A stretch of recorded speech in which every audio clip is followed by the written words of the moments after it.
Paz, Senhor Jesus, meu povo. Vamos chegando. Uma excelente tarde para vocês, um excelente dia na presença do Senhor. Eu já estava com saudade, a gente sente falta.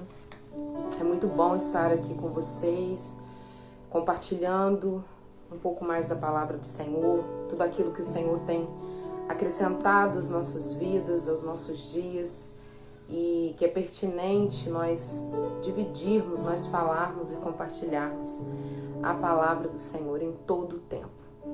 Eu quero cumprimentar a todos com a paz do Senhor uma vez mais, dizer que você é muito bem-vindo aqui.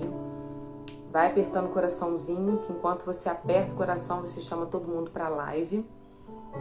A setinha também, você compartilha essa live, vai chamando todo mundo para a live. E hoje nós vamos ter a participação especial da minha amiga Camila Marques, que mora nos Estados Unidos. Ela vai estar falando de lá, aqui o horário do Brasil 2 horas da tarde. Lá deve ter uma diferença de 1 hora ou para menos de fuso horário. E nós vamos estar falando sobre, a temática de hoje é sobre a segurança que a presença de Deus transmite para nós. Salazar Veículos, BG Modas, sejam bem-vindos, Deus abençoe vocês. Vai apertando o coraçãozinho aí, gente, para chamar todo mundo para a live. Daqui a pouco a Camila vai entrar com a gente.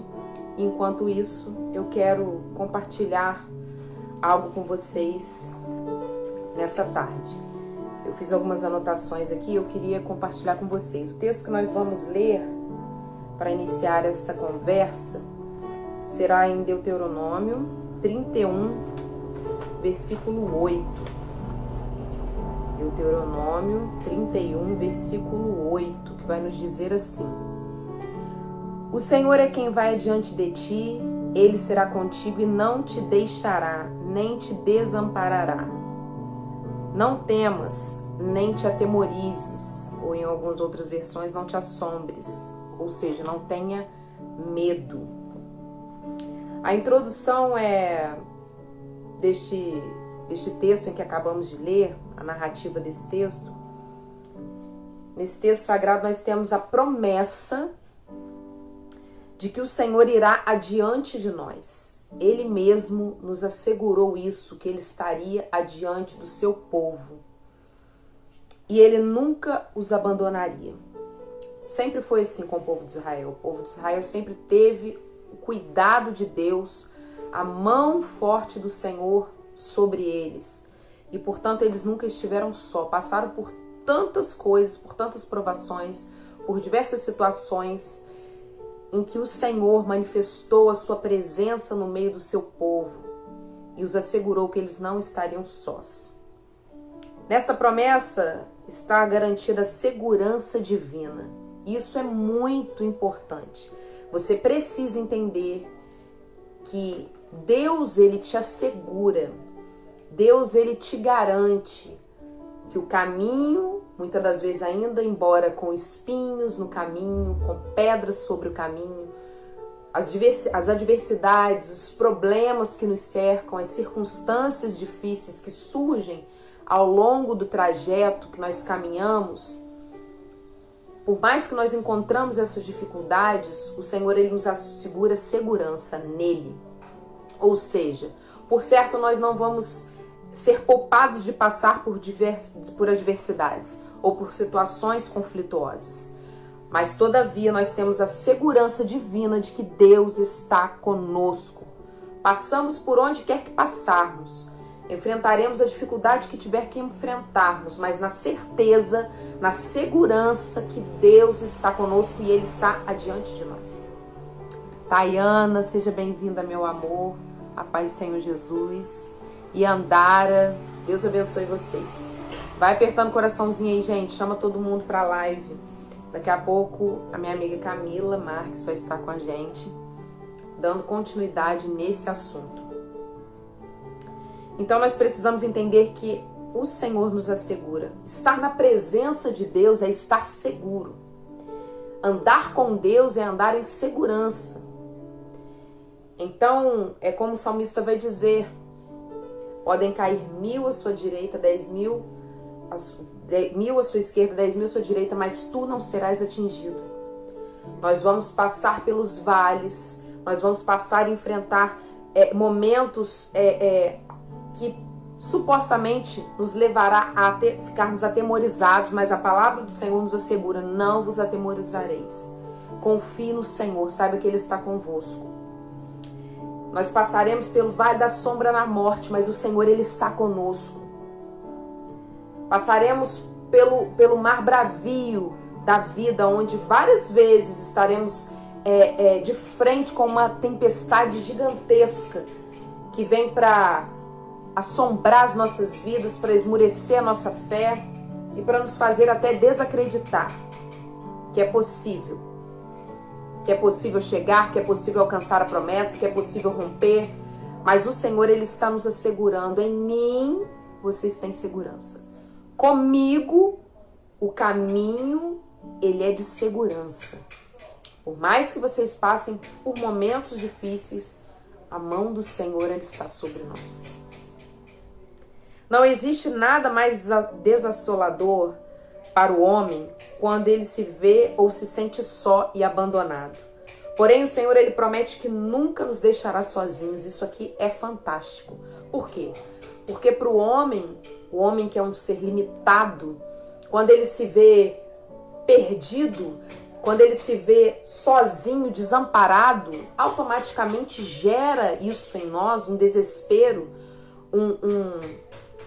uma aflição, um medo. Porque o ser humano, ele não nasceu para viver sozinho, isolado.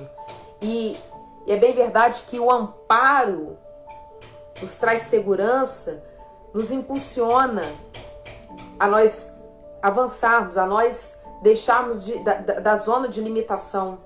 Mas quando nós nos vemos sozinhos, ou pensamos, aliás, que estamos sozinhos, nós paralisamos. A tendência é a procrastinação. Mas o Senhor, Ele está dizendo que Ele jamais nos abandonará e nos deixará. Então entenda que Ele está conosco. A Camila já está conosco, daqui a pouquinho eu já vou chamar ela. Paulo, seja bem-vindo. Ionara, Júlia, Bianca, Deus abençoe vocês, gente. E não esquece, vai apertando o coraçãozinho para chamar mais gente para essa live. Deus estando na nossa frente é garantia de segurança. Essa frase que o Senhor diz que Ele vai adiante de nós, em Deuteronômio 31:8 que nós lemos, nos mostra que o Senhor deve estar sempre à nossa frente. E aí eu paro e logo reflito algo aqui. Para eu ter essa segurança, eu preciso deixar que o Senhor vá à frente. Eu preciso, em outras palavras, deixar que o Senhor tome a rédea da minha vida, o controle da minha vida. Porque às vezes é fácil, às vezes nós falamos, o Senhor está no controle de tudo, e sim, de fato Ele está. A sua soberania aplica-se a isso, a deter o controle de tudo nas suas mãos. Mas há momentos e circunstâncias na nossa vida que nós acabamos por deixar Deus de lado e queremos ir à frente. Nós queremos fazer a nossa maneira, do nosso jeito. Queremos fazer dando o nosso jeitinho. Às vezes a gente pensa que o tempo de Deus está demorando. Quem nunca? Só que eu quero te dizer que o tempo de Deus não é o mesmo que o nosso. Deus, Ele não age sobre a ótica humana. O tempo de Deus, ele é perfeito. Nós, muitas das vezes, somos tendenciosamente imediatistas. Queremos o agora, o já. E isso, em alguns momentos, isso é bom, isso é necessário. Mas precisamos entender que há um tempo para todas as coisas. Há momentos de espera, há momentos de ação, há momentos de avanço, há momentos de recuo, há momentos de ficar parado, há momentos de avançar. Enfim, qual o momento em que você está vivendo? Você sabe detectar esse momento? Isso em Deus nós temos uma segurança. Por quê? Porque Ele está à nossa frente, Ele está diante de nós. Quem está direcionando e guiando os nossos passos é o Senhor. Então não temos espaço para erro, para falha, porque Ele é perfeito. Então quando você deixa Deus guiar a sua vida, quando você deixa Deus estar à sua frente em todos os seus projetos, em todos os seus planos e ações, quando você tudo apresenta a Deus e coloca Ele na frente, você está seguro nele. Quando Deus vai à nossa frente, os caminhos tortuosos são endireitados e as portas de bronze são quebradas e as trancas de ferro são despedaçadas. Olha que coisa maravilhosa. Você e eu, falhos, limitados, nós, se formos à frente, fazendo conforme nós queremos, a nossa maneira, o nosso bel prazer, do nosso jeito, vai chegar um momento em que nós não vamos ter condição de prosseguir. Vamos dar com a cara na parede, a grosso modo falando. Porque vamos nos deparar com situações adversas tão fortes que somente uma intervenção divina, somente um Deus poderoso para poder resolver. E aí há momentos que eu e você, com a nossa vontade, com o nosso ímpeto, com a nossa predisposição de querer fazer a nossa maneira, não vamos conseguir. Não vamos. A Bíblia vai dizer que, em Isaías 45, 2, que ele endireita os caminhos tortuosos. Podemos endireitar caminhos tortuosos? Não, somente o Senhor. Ele quebra as portas de bronze e as trancas de ferro são despedaçadas. Só um Deus poderoso, que tem o domínio de tudo nas suas mãos, ele pode fazer isso. Algo que eu e você não podemos fazer. Por isso, mais uma vez eu digo, coloque o Senhor à frente de tudo na sua vida, descanse nele. Saiba que ele está direcionando os seus passos, ele está te guiando pelo caminho e ele está também te assegurando. Só que há uma coisa que eu preciso ressaltar aqui, o descansar em Deus não significa anular a sua responsabilidade. É por isso que eu disse antes aqui que você precisa saber detectar o momento em que você está vivendo, alinhado com a vontade de Deus. É momento de ir, é momento de recuar, é momento de parar, é momento de avançar, porque quando nós estamos em total ligação, sintonia com Deus, nós sabemos detectar esses momentos. O Senhor está direcionando os nossos passos, lembre disso. Então você precisa entender que deixar no controle de Deus, saber que o Senhor está na direção, não é anular a sua responsabilidade na caminhada. Você tem a sua parte, você tem a sua responsabilidade. De andar quando Ele mandar você andar, de esperar quando Ele mandar você esperar. Todavia, você precisa entender o momento em que está requerido do Senhor a teu respeito. Quando Deus passa diante de nós, Ele vai removendo os obstáculos que estão diante de nós, eliminando os nossos adversários. E aqui eu acho algo interessante que eu preciso mencionar, para já chamar a Camila. Quando Ele está diante de nós, Ele vai removendo obstáculos, ou seja, tudo aquilo que é impedimento, tudo aquilo que está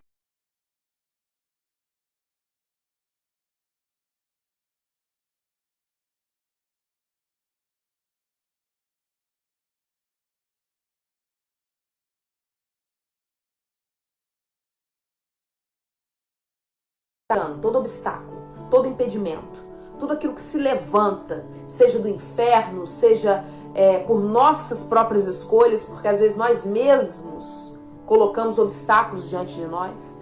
Seja qual for o obstáculo, Ele vai retirando, porque Ele está diante de nós. E Ele vai tirando, Ele vai limpando o caminho. Ele vai preparando o caminho para nós virmos após Ele.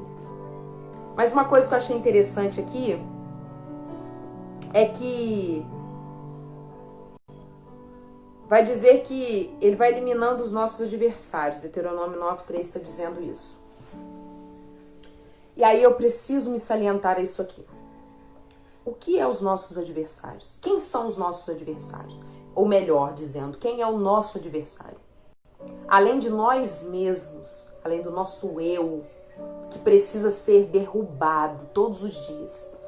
O orgulho, o egocentrismo, o eu que acompanha todos nós, ele precisa morrer na cruz com Cristo. Além do eu, o nosso único adversário é Satanás, é o diabo. Pare com esse conceito de que o teu irmão, de que o teu próximo é teu inimigo. Não. Por mais que ele ainda não alcançou a graça em Cristo Jesus como você, por mais que muitas das vezes ele seja até instrumento usado por Satanás para poder te afrontar. Entenda uma coisa, querido. Deus está te provando. É Deus. E Deus, quando ele nos prova, ele se utiliza de pessoas até mesmo próximas, pessoas que nós amamos, para nos provar. E se Deus permitir, se Deus colocar alguém para te provar, da qual é uma pessoa próxima a você, você está pronto para viver isso? Sem querer denominar aquela pessoa como inimigo, sem querer olhar aquela pessoa como um rival? Eu creio que a igreja precisa despertar quanto a isso. Nós não temos, ou melhor dizendo, não deveríamos ter rivalidade dentro da igreja. Disputa, porfia, emulação. A Bíblia fala e refuta muito sobre isso. O nosso único adversário é Satanás. E enquanto, eu sempre digo isso, enquanto nós ficarmos esbarrando nessas individualidades, porque fulano não me deu a paz do Senhor, porque fulano fica me copiando, porque fulano é isso, fulano é aquilo, e você perde o eixo central do Evangelho, que é pregar as boas novas de Cristo Jesus. E você se esquece que o seu adversário, a sua luta não é contra carne e sangue, mas sim contra a potestade, contra as hostes espirituais da maldade. É Satanás que é nosso inimigo, além do nosso eu. O teu irmão não pode ser visto como uma ameaça para você. E às vezes a gente vê, e isso me entristece muito, cristãos, pessoas que dizem que são imagem de Cristo, semelhança de Cristo, que seguem a Cristo, mas que não se portam como Cristo. Se vangloriar. Eu já cansei de ver crente fazendo oração de feiticeiro. Isso é muito sério. Porque Deus vai me justificar e eu quero ver que fulano pagar. Que isso?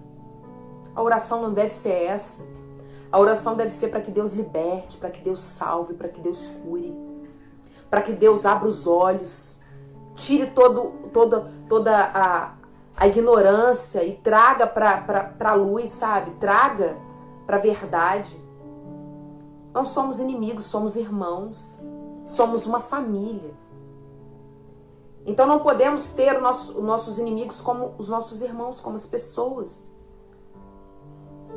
Enquanto isso acontece, Satanás bate palma. Ele bate palma. Porque aí as pessoas estão brigando por posições, por cargos, disputando tanta coisa, sendo que o mais importante está ficando de lado, que é a pregação do Evangelho. Então, não tem o seu amigo, o seu irmão em Cristo como seu rival. Esses louvores que incitam a vingança, que teu inimigo vai ter que ficar de pé para ver tua vitória, e que isso e aquilo, não. A vitória na vida do crente é consequência. É consequência de uma vida com Deus. Deus, ele não dá vitória a ninguém para esfregar na cara do outro, não. Deus não é assim. Deus não é vingativo no que tange a querer esfregar na cara do outro, mostrar que é. Não. Deus não. Então, não entenda o seu irmão como uma ameaça. No Salmo 121:5 está escrito: o Senhor é quem te guarda, o Senhor é a tua sombra, a tua direita. E em Isaías 48:17 o Senhor diz assim: o teu Redentor, o Santo de Israel, eu sou o Senhor, teu Deus, que te ensina o que é útil e que te guia pelo caminho em que devas andar. Então entenda que a presença de Deus, ela é contigo e ela vai contigo. Vamos chamar a Camila. Gente, o Senhor está conosco e Ele não vai nos deixar parados. A paz do Senhor, minha linda. Paz do Senhor, irmã. Tudo bem com você? Que linda, paz do Senhor. É um privilégio estar aqui com você, viu, Mary? Deus abençoe grandemente nesse projeto, né? Que eu vi lá no seu canal várias outras lives, uma com o pastor Moreno, que live gostosa aquela, que ensinamento, meu Deus do céu. Pastor Paulo. Você comer com palito, paliteiro de dente do lado para ficar palitando, né? De tanto alimento que vem ali. Eu vou até repetir e assistir de novo, que eu preciso fazer umas anotações.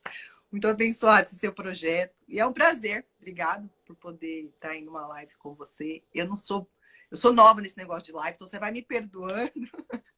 Não, eu também sou nova. Comecei há pouco tempo, mas tô indo com tudo. Eu faço stories, né? Tenho canal no YouTube também, da palavra, já faz muito tempo. Mas live, vamos devagar. Então, eu já sou o contrário. Gente, vai chegando todo mundo aí, vai apertando o coraçãozinho para chamar mais gente para live. Eu só vou desativar os comentários por enquanto para não ficar no rosto dela, mas depois a gente volta.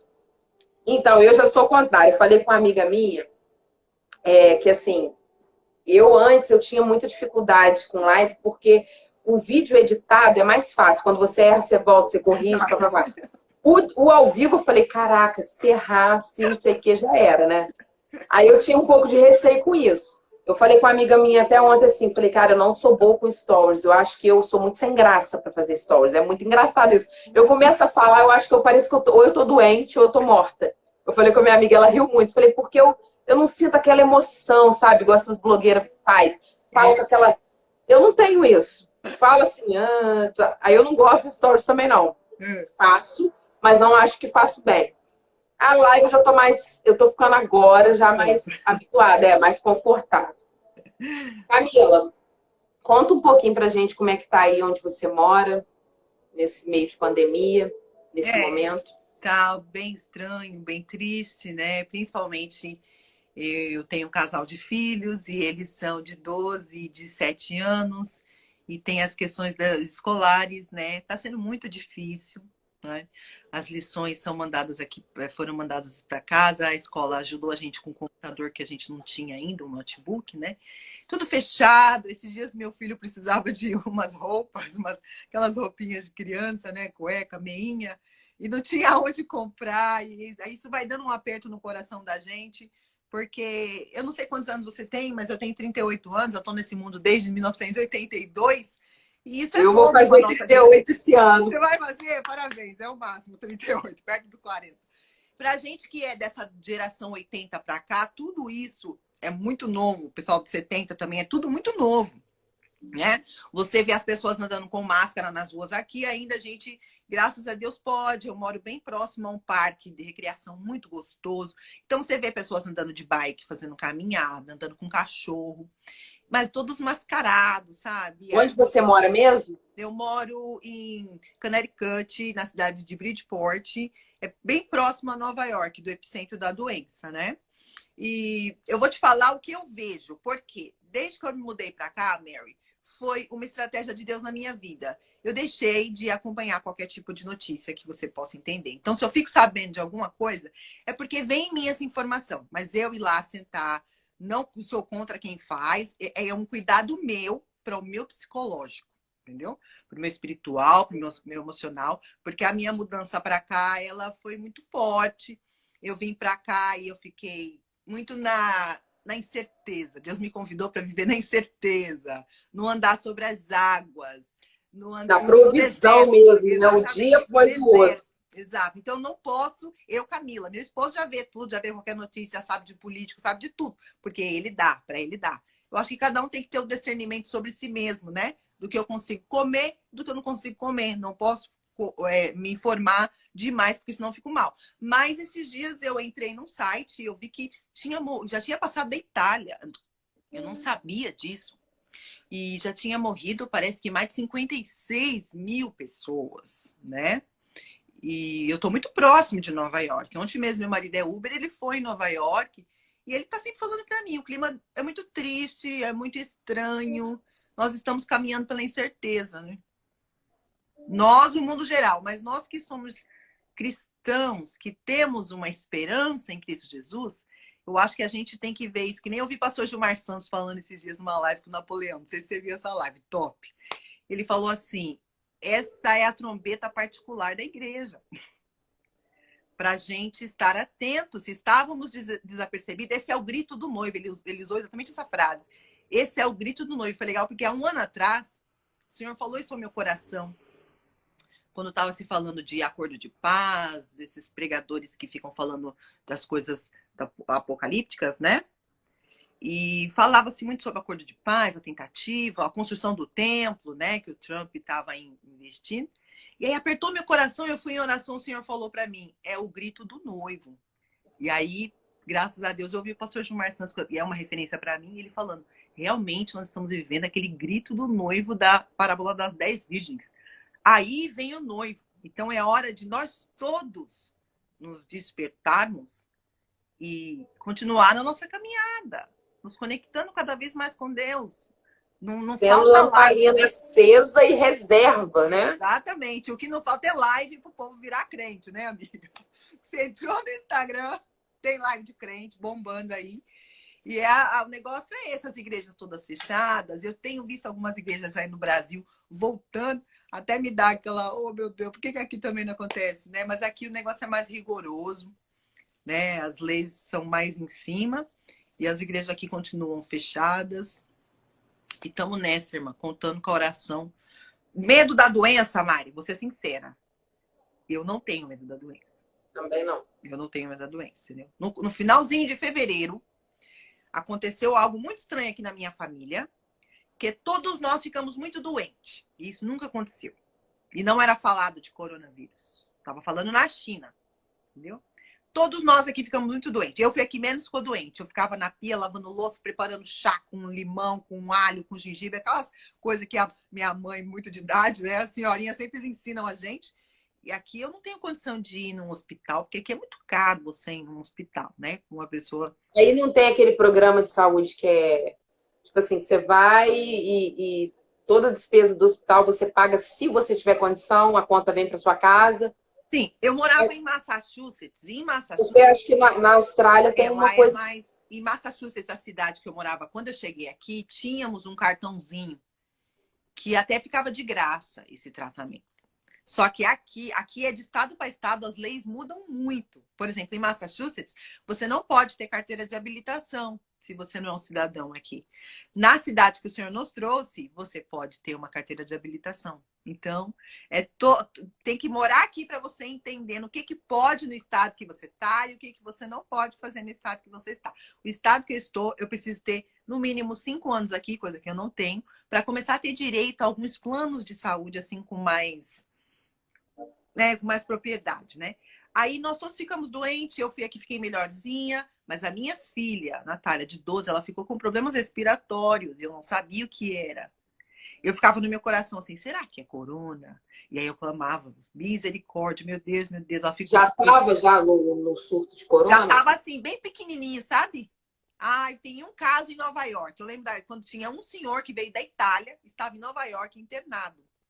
Mas as pessoas não podiam, já estava assim, ó, não vá para o médico. Qualquer coisa eles falavam isso. Tanto que na escola dos meus filhos, quando a professora, eu estava na escola, porque eu estudo aqui, os professores ligaram para mim lá buscar meus filhos. Quando eu chego na escola, meus filhos estão mascarados. Eu fiquei tão, sabe, impressionada. Porque eu nunca peguei um choque, né? Mascarada aí, sabe? Porque eu acho que a escola já desconfiava disso. Por isso que colocou a máscara neles. E ali passou exatamente os próximos 15 dias, eles ficaram adoentados, entendeu? Exatamente esse período que a doença evolui e aí se ela enfraquece no corpo humano, ela enfraquece. E meu marido ficou com sintoma de pneumonia também. O meu outro pequenininho também ficou doente. Então, eu não sei se a gente talvez já tenha tido esse problema e se sarou. Tomamos remédio de farmácia normalmente. Porque ela para cada um, na verdade, para cada um, ela tem um processo de assintomático, né? Cada um sente de uma maneira, o corpo, o organismo reage de uma maneira para cada um. Eu conheço pessoas que tiveram e nem sabiam que tiveram. Tipo assim, achou que era uma coisa, uma gripe qualquer, uma coisa qualquer, e não, teve, só que pela a imunidade da pessoa ser boa, tipo assim, não agravou, porque o que complica mesmo é quando ataca o sistema respiratório. É o que mais prejudica. Me preocupou muito minha Natália, porque ela ficou 2 dias com dificuldade de respiração. E ela não tem problema. Por isso que quando chega, a primeira coisa que eles fazem é o TC, né? Para ver se o pulmão foi atingido, se tem alguma coisa no pulmão. Eu tô assim, confiando em Deus, como sempre, orando, mas eu fiquei preocupada essa semana, porque a minha filha, ela trabalha no hospital, ela é estudante de enfermagem, mas ela já trabalha como acompanhante e tal. Ela tem 18 anos, minha filha. E ela ficou, semana passada, inteira, dando plantão no hospital, ficando com gente, enfim. E hoje ela falou pra mim assim, mãe, já tem 2 dias que ela falou assim, que não estava sentindo o cheiro das coisas. E um dos sintomas é esse, né? Ela falou assim, não tô sentindo cheiro e tal, mas meu nariz tá entupido, talvez seja isso. Aí tá, dei Vic pra ela e tal, ela passou no nariz. Quando foi hoje, na hora do almoço, ela falou assim, você tá sentindo o gosto da comida? Eu falei, eu tô, porque ela falou assim, É um não tô sintoma sentindo o também. gosto. É um sintoma também. Nossa, eu fiquei preocupada. Porém, o teste não está sendo feito assim, a revelia, né? Porque tá muito caso, Você é muitos do casos. Rio? Interior do Rio de Janeiro, Ah, sim. Barra Mansa. Então, assim, o SUAB tá pouco no hospital, então eles estão, assim, fazendo só em quem apresenta no mínimo 5 sintomas. Pensa, Mas você mesmo precisa nela chegar trabalhando no hospital? mesmo trabalhando. Mesmo ela falando que teve contato, a recomendação é que fique em casa, isolamento em casa. Caso manifeste 5 sintomas, olha só, você tem que esperar chegar a 5 tipos de sintomas diferentes. Aí você vai no médico para eles poderem fazer o teste em você. Então é complicado. Aí eu tô orando, tô confiando em Deus, Tem que vamos ser a ver. fé. Tem que ser a fé. Porque ela só sentiu isso. Ela não sentiu mais outra coisa também, não, de dor no corpo, de coisa. Então, assim, pode ser que aconteça como você falou. Às vezes tem de uma forma mais branda e não evolui. Enfim, mas a nossa confiança a gente sabe que Em Deus. Cada inteiramente em vez que Deus. os anos estão se findando, se aproximando perto do fim, eu não consigo entender. Você me desculpe a minha. Não é eu querendo ser, assim, crítica. Me entenda, pelo amor de Deus. Mas eu não consigo entender os crentes não estarem percebendo no clímax que a gente chegou. A gente tendo todo o conhecimento da palavra que a gente tem quando a gente tem, né? Quando a gente tem, né? Tem que dar ressalva aí, né? Porque talvez a pessoa não tenha. Ela é cristã, mas ela não tem conhecimento da palavra, que precisa ter. Ela acompanhando a palavra e acompanhando as notícias, as coisas que acontecem no mundo, ela não entender que agora é a hora de se agarrar completamente com o Senhor e pôr a fé em prática, assim, nos mínimos detalhes em todas as áreas da nossa vida. Não tem como. O mundo está caminhando nitidamente para o fim. Até as pessoas do mundo estão vendo isso. E eu vejo alguns crentes assim, sabe? Não é que são esperançosos, mas eu não sei. É só o sangue de Jesus para nos guardar, nos livrar. E não é livrar no corpo, é livrar na mente. Porque a maior liberdade que um ser humano pode ter é na mente. Não é no corpo. Ainda que meu corpo, né? O Jó fala, ainda que meu corpo se desfaleça, se despedaça, se acabe todo. A minha Eu vou inspiração. continuar confiando nele, eu ainda vou ver ele. Eu sei que ele me colocou nessa situação, mas é ele que vai me tirar dessa situação, né? Nós temos que pôr a fé em prática. E a situação é essa, não muito diferente daí, porque eu tenho meus pais aí, e eu acho que eu recebo mais informação do que está acontecendo no mundo quando eu ligo para eles. Ela tem 83, ela tá na cadeira de roda, tadinha, e ele tem 76, é ele que cuida dela. Mas quando eu ligo para eles, eu fico muito informada de tudo que está acontecendo. Moram só os dois? Moram só os dois. Olha, Em São eles Paulo. moram onde? Eles moram São em Paulo? São Paulo, capital. Os meus irmãos também moram lá, só que eles estão assim, um pouco distante da casa deles. E o senhor tem dado graça, faz 1 ano que minha mãe está na cadeira de roda. Isso também me destroçou, você deve imaginar, nessa distância que eu tô dela. A única filha, mulher dela, a caçula. Sentimento de potência que dá, né? Sentimento de culpa e impotência. Mas eu sei que eu não estou aqui porque eu vim andando, peguei um avião com meu dinheiro. Eu realmente vim para cá porque o Senhor me trouxe para cá. E aí não tem como. O Senhor sabe por quê, né? Muda as pessoas de lugar. E é um grande desafio para a gente, eu costumo dizer isso. Eu me peguei pensando nisso esses dias, acerca da família, por quê? A gente sabe que a nossa família é o nosso primeiro ministério, né? Se você não cuida da sua casa, da sua família, nem queira cuidar das coisas de Deus, porque não funciona, não casa. Primeiro a gente cuida da nossa casa, da nossa família, para depois a gente querer ir para fora. E aí eu tava pensando em questão de família, eu falei, gente, porque minha mãe também mora comigo. E assim, Deus ele tem muitas promessas pra gente, coisas que ele já disse que faria, e umas eu sei que está muito próximo de acontecer. E assim, não sei se acho que eu nunca comentei isso com você, vou comentar agora. A minha filha tem 18 anos e há algum tempo durante muito tempo eu quis ter outro filho, porque o meu esposo não tem filho. A gente está junto há 11 anos, ele me ajudou a criar minha filha, mas ele não é pai da minha filha, biológico. E assim, ele é doido para ser pai, aquela coisa toda, e eu doida para dar um filho para ele, para ser mãe, pá. Só que não aconteceu. Esses 11 anos sem prevenção nenhuma, sem tomar remédio, não aconteceu. Fomos ao médico, ele fez exame, fez tudo, porque a gente pensou, poxa, tem algum problema, então algum impedimento aí, vamos ver, fazer a nossa parte. Nada. Tudo certo. Eu falei, gente, que negócio é esse? Só que durante muito tempo eu criei uma expectativa muito grande em cima disso, eu gerei uma expectativa muito grande sobre isso, que eu vivia essa promessa como se ela já tivesse acontecido. Eu tenho roupa até hoje guardada, eu tenho até que desapegar disso. Roupinha de neném eu tinha, e tudo de menino, porque eu tinha muita fé e muita certeza que Deus ia me dar um menino. E aí eu tinha roupinha de neném, toalha bordada com nome. Pessoas olhavam para mim e falavam, você é louca? Como assim, gente? Mas eu vivia a promessa assim, literalmente, sabe? Eu vivia aquilo na minha vida. Aí tá. As minhas orações eram sempre assim, Senhor abençoa a Germana tal, e o Davi, porque eu já tinha até nome para criança. Então eu já apresentava ele sem nem ele existir para Deus. Olha que coisa. E aí Deus foi passando os anos tal. Eu tive muita decepção com pessoas usando o nome de Deus, né? Porque ao longo desse tempo aí apareceram muitos profetas, a profetaiada aí, né? Que só Jesus tem misericórdia, falando sobre isso. Ah, Deus vai te dar um filho agora. Ó, pode fazer o exame segunda-feira que você tá grávida, eu te via grávida. Te via de gêmeos, um ficava no hospital, outro você trazia. Enfim, eu recebi tanta profecia de gravidez e nada nesses 11 anos. Ah, tá, mas tudo é no tempo de Deus. Não quer dizer que não cumpriu ainda, não quer dizer que não seja de Deus. Mas espera aí. Teve pessoas que disseram, tipo assim, faça o exame amanhã que você tá grávida. Isso é muito sério. Muito forte, né?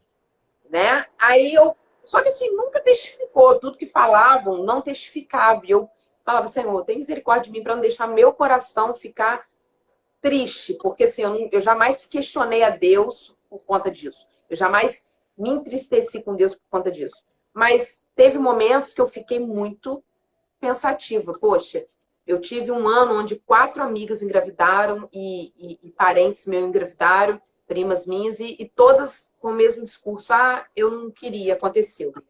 Eu querendo muito. Isso mexe com a gente. Eu passava no meu trajeto de ir para a igreja, tinha uma moradora de rua que eu sempre queria parar para evangelizar ela, eu nunca tinha tido oportunidade. Eu sempre via ela de relance, assim, depois procurava, já não via mais. E essa moradora de rua, ela já teve 4 filhos, assim, na rua. Ela é usuária de crack, ela fuma crack a gravidez inteira, ela tem o neném, é só Deus, é a graça de Deus mesmo. A criança nasce perfeita, a mãe vai, pega a criança, porque ela tem família, mas ela mora na rua. E aí um dia eu passando de carro para ir para a igreja, eu vi ela, aquele barrigão, ela entre um carro e outro. Falei pro meu esposo, para o carro aqui agora. Falei, eu vou lá falar com ela agora. Entrei entre um vão de um carro e outro, sentei na frente dela, e eu já sabia o nome dela, já tinha procurado saber. Eu falei, Catarina, ela levou um susto, ela com a latinha na mão já para acender o crack, pedra de crack. Ela levou um susto quando ela me viu, ela tentou esconder assim, eu falei assim, deixa eu conversar uma coisa com você.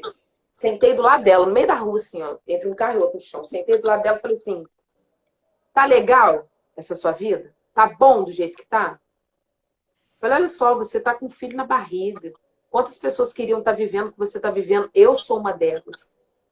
E olha o que você está fazendo na sua vida, olha o que você está fazendo com o seu filho. Você é uma pessoa que Deus tem projeto para sua vida. Você não é uma pessoa que está aí, pode estar esquecida à margem da sociedade, mas Deus, ele te vê como uma pessoa especial. Comecei a falar de Jesus para ela.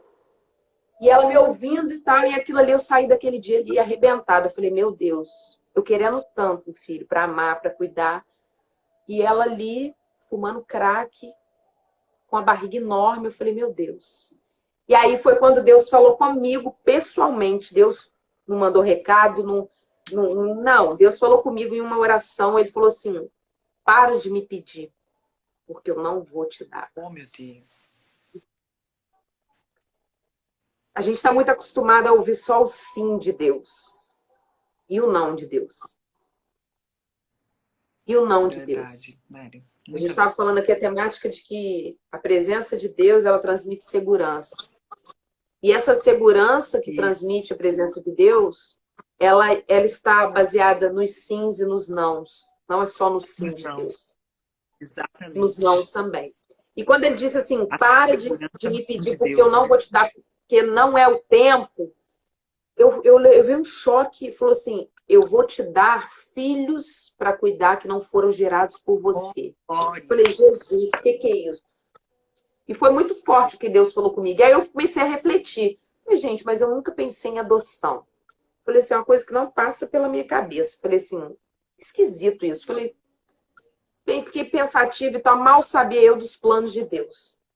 Passou mais ou menos um mês, foi muito rápido. Nós recebemos a proposta de ir para a África, com o nosso antigo pastor, que hoje já dorme no Senhor. E aí eu comecei a entender, quando eu cheguei naquele lugar, que eu vi aquele mundaréu de criança vindo correndo, me abraçando. O Senhor me trouxe a memória naquele instante. Falou assim, olha aí os teus filhos. Glória a Deus. Aleluia. Glória a Deus. O Senhor não vê como a gente vê as coisas. O Senhor não vê. E ele falou, eu vou te dar filhos para cuidar que não foram gerados por você. E aquilo foi muito lindo. Então, a partir daquele momento, eu entendi o que Deus falou comigo e eu parei de insistir. Eu aceitei o que Deus tinha para mim. E te falo que hoje é uma coisa que, se acontecer, amém, mas é uma coisa que eu já não faz parte mais dos meus planos. Eu não penso mais em hoje ter um filho. Penso em dar sequência na obra de Deus, em tudo que Deus já tem projetado para a nossa vida e cuidar desses muitos filhos na fé que Deus vai me dar. Eu tenho certeza disso. E aí, com base nisso que a gente estava falando, a minha mãe, ela não consegue compreender muito essa questão de... Minha mãe é crente, tá, gente? É da igreja. Sou Jesus, misericórdia. Ela não consegue associar essa questão de ir fazer a obra, ir para o campo, ir para onde Deus te manda. Não, a minha mãe é aquela pessoa que vive assim no conformismo, no comodismo. Ah, não, dá para fazer aqui, tem que servir a Deus, tem que ser assim, do meu jeito. E assim, não compreende realmente as coisas de Deus. E aí... Às vezes a gente fica, eu fiquei pensando, falei, meu Deus, e quando chegar o momento de eu ir embora? Ela mora comigo. Ou eu moro com ela, a gente mora na mesma casa. E aí eu falei assim, quando chegar o momento de ir embora, porque ela fala, ela sabe do que Deus tem, ela vê o movimento das coisas acontecendo e ela fica assim, vocês vivem de ilusão, vocês acham que precisa ir para longe para fazer as coisas, mas não é para onde a gente quer ir, é para onde Deus quer nos levar, igual aconteceu com você. Então, assim, a partir do momento que nós aceitamos o que Deus tem para a nossa vida, eu e meu esposo falamos assim, Senhor, eis-nos aqui, envia-nos a nós. E esse envia-nos a nós não é, Senhor, eu quero ir para tal lugar, não é para onde o Senhor quiser me levar. Senhor mandar, verdade.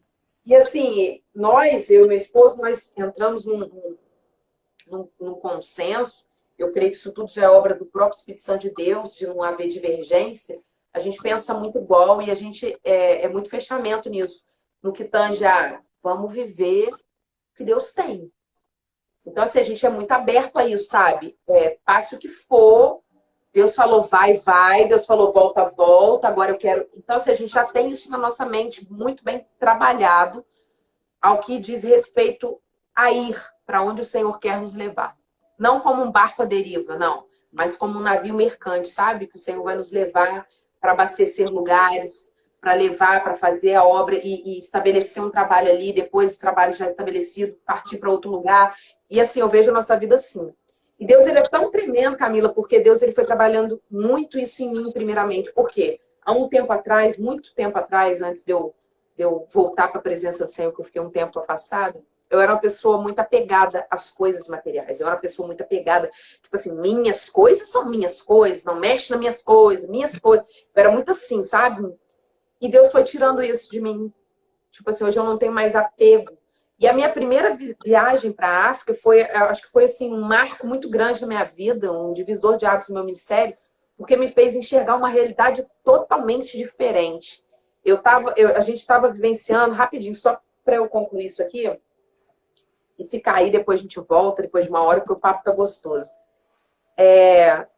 Eu lembro que quando a gente casou, eu e meu esposo, nós ficamos 5 anos morando, dormindo, aliás, na sala de jantar que é do lado da minha cozinha, porque a casa de cima, o andar superior, minha casa são 2 andares. precisava de reforma, tinha dado infiltração no teto, o piso soltou, então não tinha condição de arrumar ainda, então não tinha como dormir no quarto lá em cima. Então a gente dormia num sofá-cama que estava quebrado na sala de jantar embaixo. E assim, sem privacidade nenhuma, porque do lado da cozinha, então minha mãe às vezes ficava até 1 hora da manhã na cozinha, com panela, fazendo barulho, aquela coisa toda, assim, a gente ficou 5 anos sem privacidade, aquela dificuldade e tal, rompemos. Quando nós conseguimos juntar o dinheiro para fazer a reforma na casa toda, surgiu a viagem para a África. Aí meu esposo virou para mim e falou assim, e aí, a reforma ou a viagem? Olha como que Deus é. Ele nos prova até no último instante, no nosso limite ali. Mas eu não titubeei. Na hora eu falei assim, a viagem. Para quem esperou 5 anos para uma reforma de casa, espera mais. Exato. Eu falei, talvez essa seja uma única chance que nós temos. A gente não sabia a dimensão que Deus tinha para fazer ali e que a gente ia estabelecer ali um trabalho fixo. A gente pensou talvez seja uma oportunidade de desenvolver alguma coisa ali, de ir e nunca mais vou ter outra. E aí nós decidimos por bem fazer a viagem. Pagamos a nossa viagem. E aí, quando nós voltamos, eu falei assim, agora, meu filho, a gente vai começar a pensar em obra agora só meados do final do ano que vem, né? Ele falou, por aí, porque até agora não dá, não.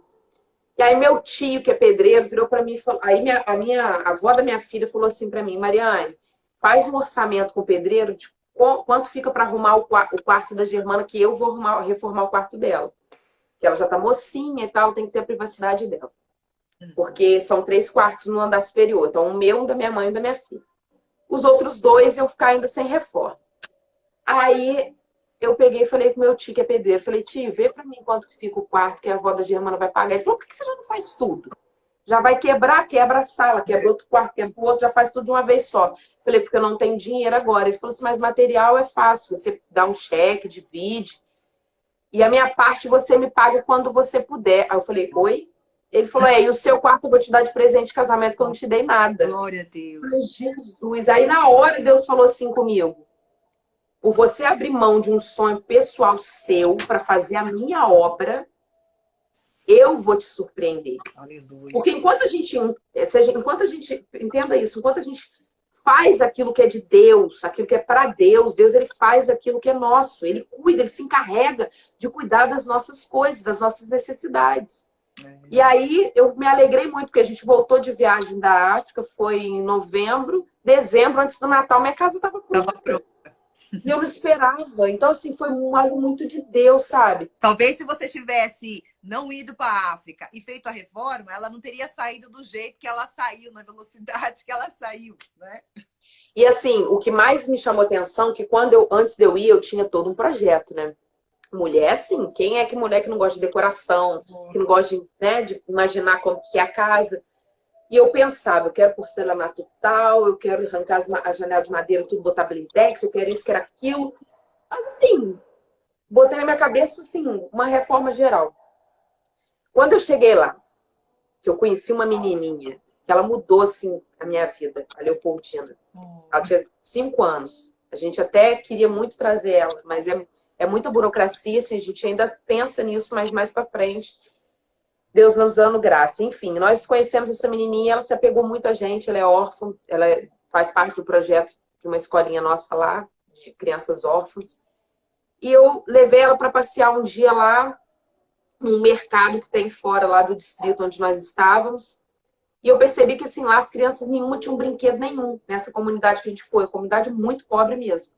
E eu levei ela para uma barraquinha lá que tinha uma boneca, tipo Barbie, mas não é Barbie, mas aquelas bem vagabundinhas, essas bonequinhas de 99 que você quiser, assim, quebra. Falei, mas ela vai ficar super feliz de ter uma bonequinha, né? Quando eu cheguei na barraca com ela para dar a boneca para ela, falei assim, o que você quer que a tia te dá? Ela virou para mim e falou assim, uma bolacha. Oh, meu Deus. Não é a boneca. Penso que é isso, foi um murro na minha cara, porque eu pensei assim, às vezes minha filha não come biscoito creme crack, biscoito de maisena. Eu falei, meu Deus. A menina diante da boneca, ela me pede uma bolacha. Eu falei, meu Deus, que mundo é esse? Sabe, aí eu revi muitos conceitos, eu falei assim, que porcelanato nada, não que seja pecado, irmão, você veja bem, não é pecado você querer viver bem, querer o melhor, mas assim, a minha visão hoje em termos de aquisição, Mariane, eu que vivo diretamente ali no campo missionário, essa questão, eu tenho muita dificuldade com isso, essa questão de aquisição, de querer muita coisa de bens materiais, eu não tenho essa ambição mais hoje. Por quê? Eu gosto sim de vestir bem, de comer bem, mas assim, eu não tenho essa ambição de querer ter muitas coisas. O teu coração não tá nisso. O teu coração porque não tá nisso e eu não me sinto confortável sabendo que os meus irmãos, o meu povo, que agora lá eles são meu povo, minha gente, não tem quase nada e eu esbanjando um monte de coisa, sabe? Então, assim, eu tenho muita dificuldade com isso. Eu falei, Senhor, o que der para fazer, pra gente ter um pouco de conforto, tá bom. Sabe por quê? Vai ficar tudo aí. Vai ficar tudo aí, a gente não vai levar nada. Então é bobagem, sabe? Às vezes se matar uma vida inteira para adquirir muitas coisas, sendo que vai ficar tudo aí.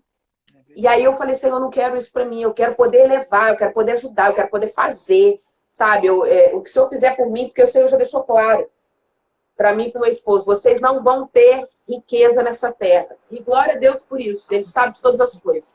Ele sabe. E Ele disse, vocês vão ter prosperidade espiritual. Mas não vão te faltar nada. E para mim isso basta, não vai me faltar nada. Se não falta, basta.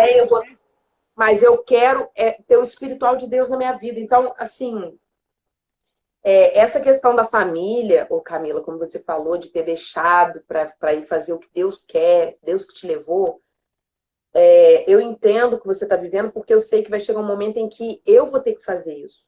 A gente entende que família, quando o casal, né, quando se casa, mãe, pai, se tornam familiares.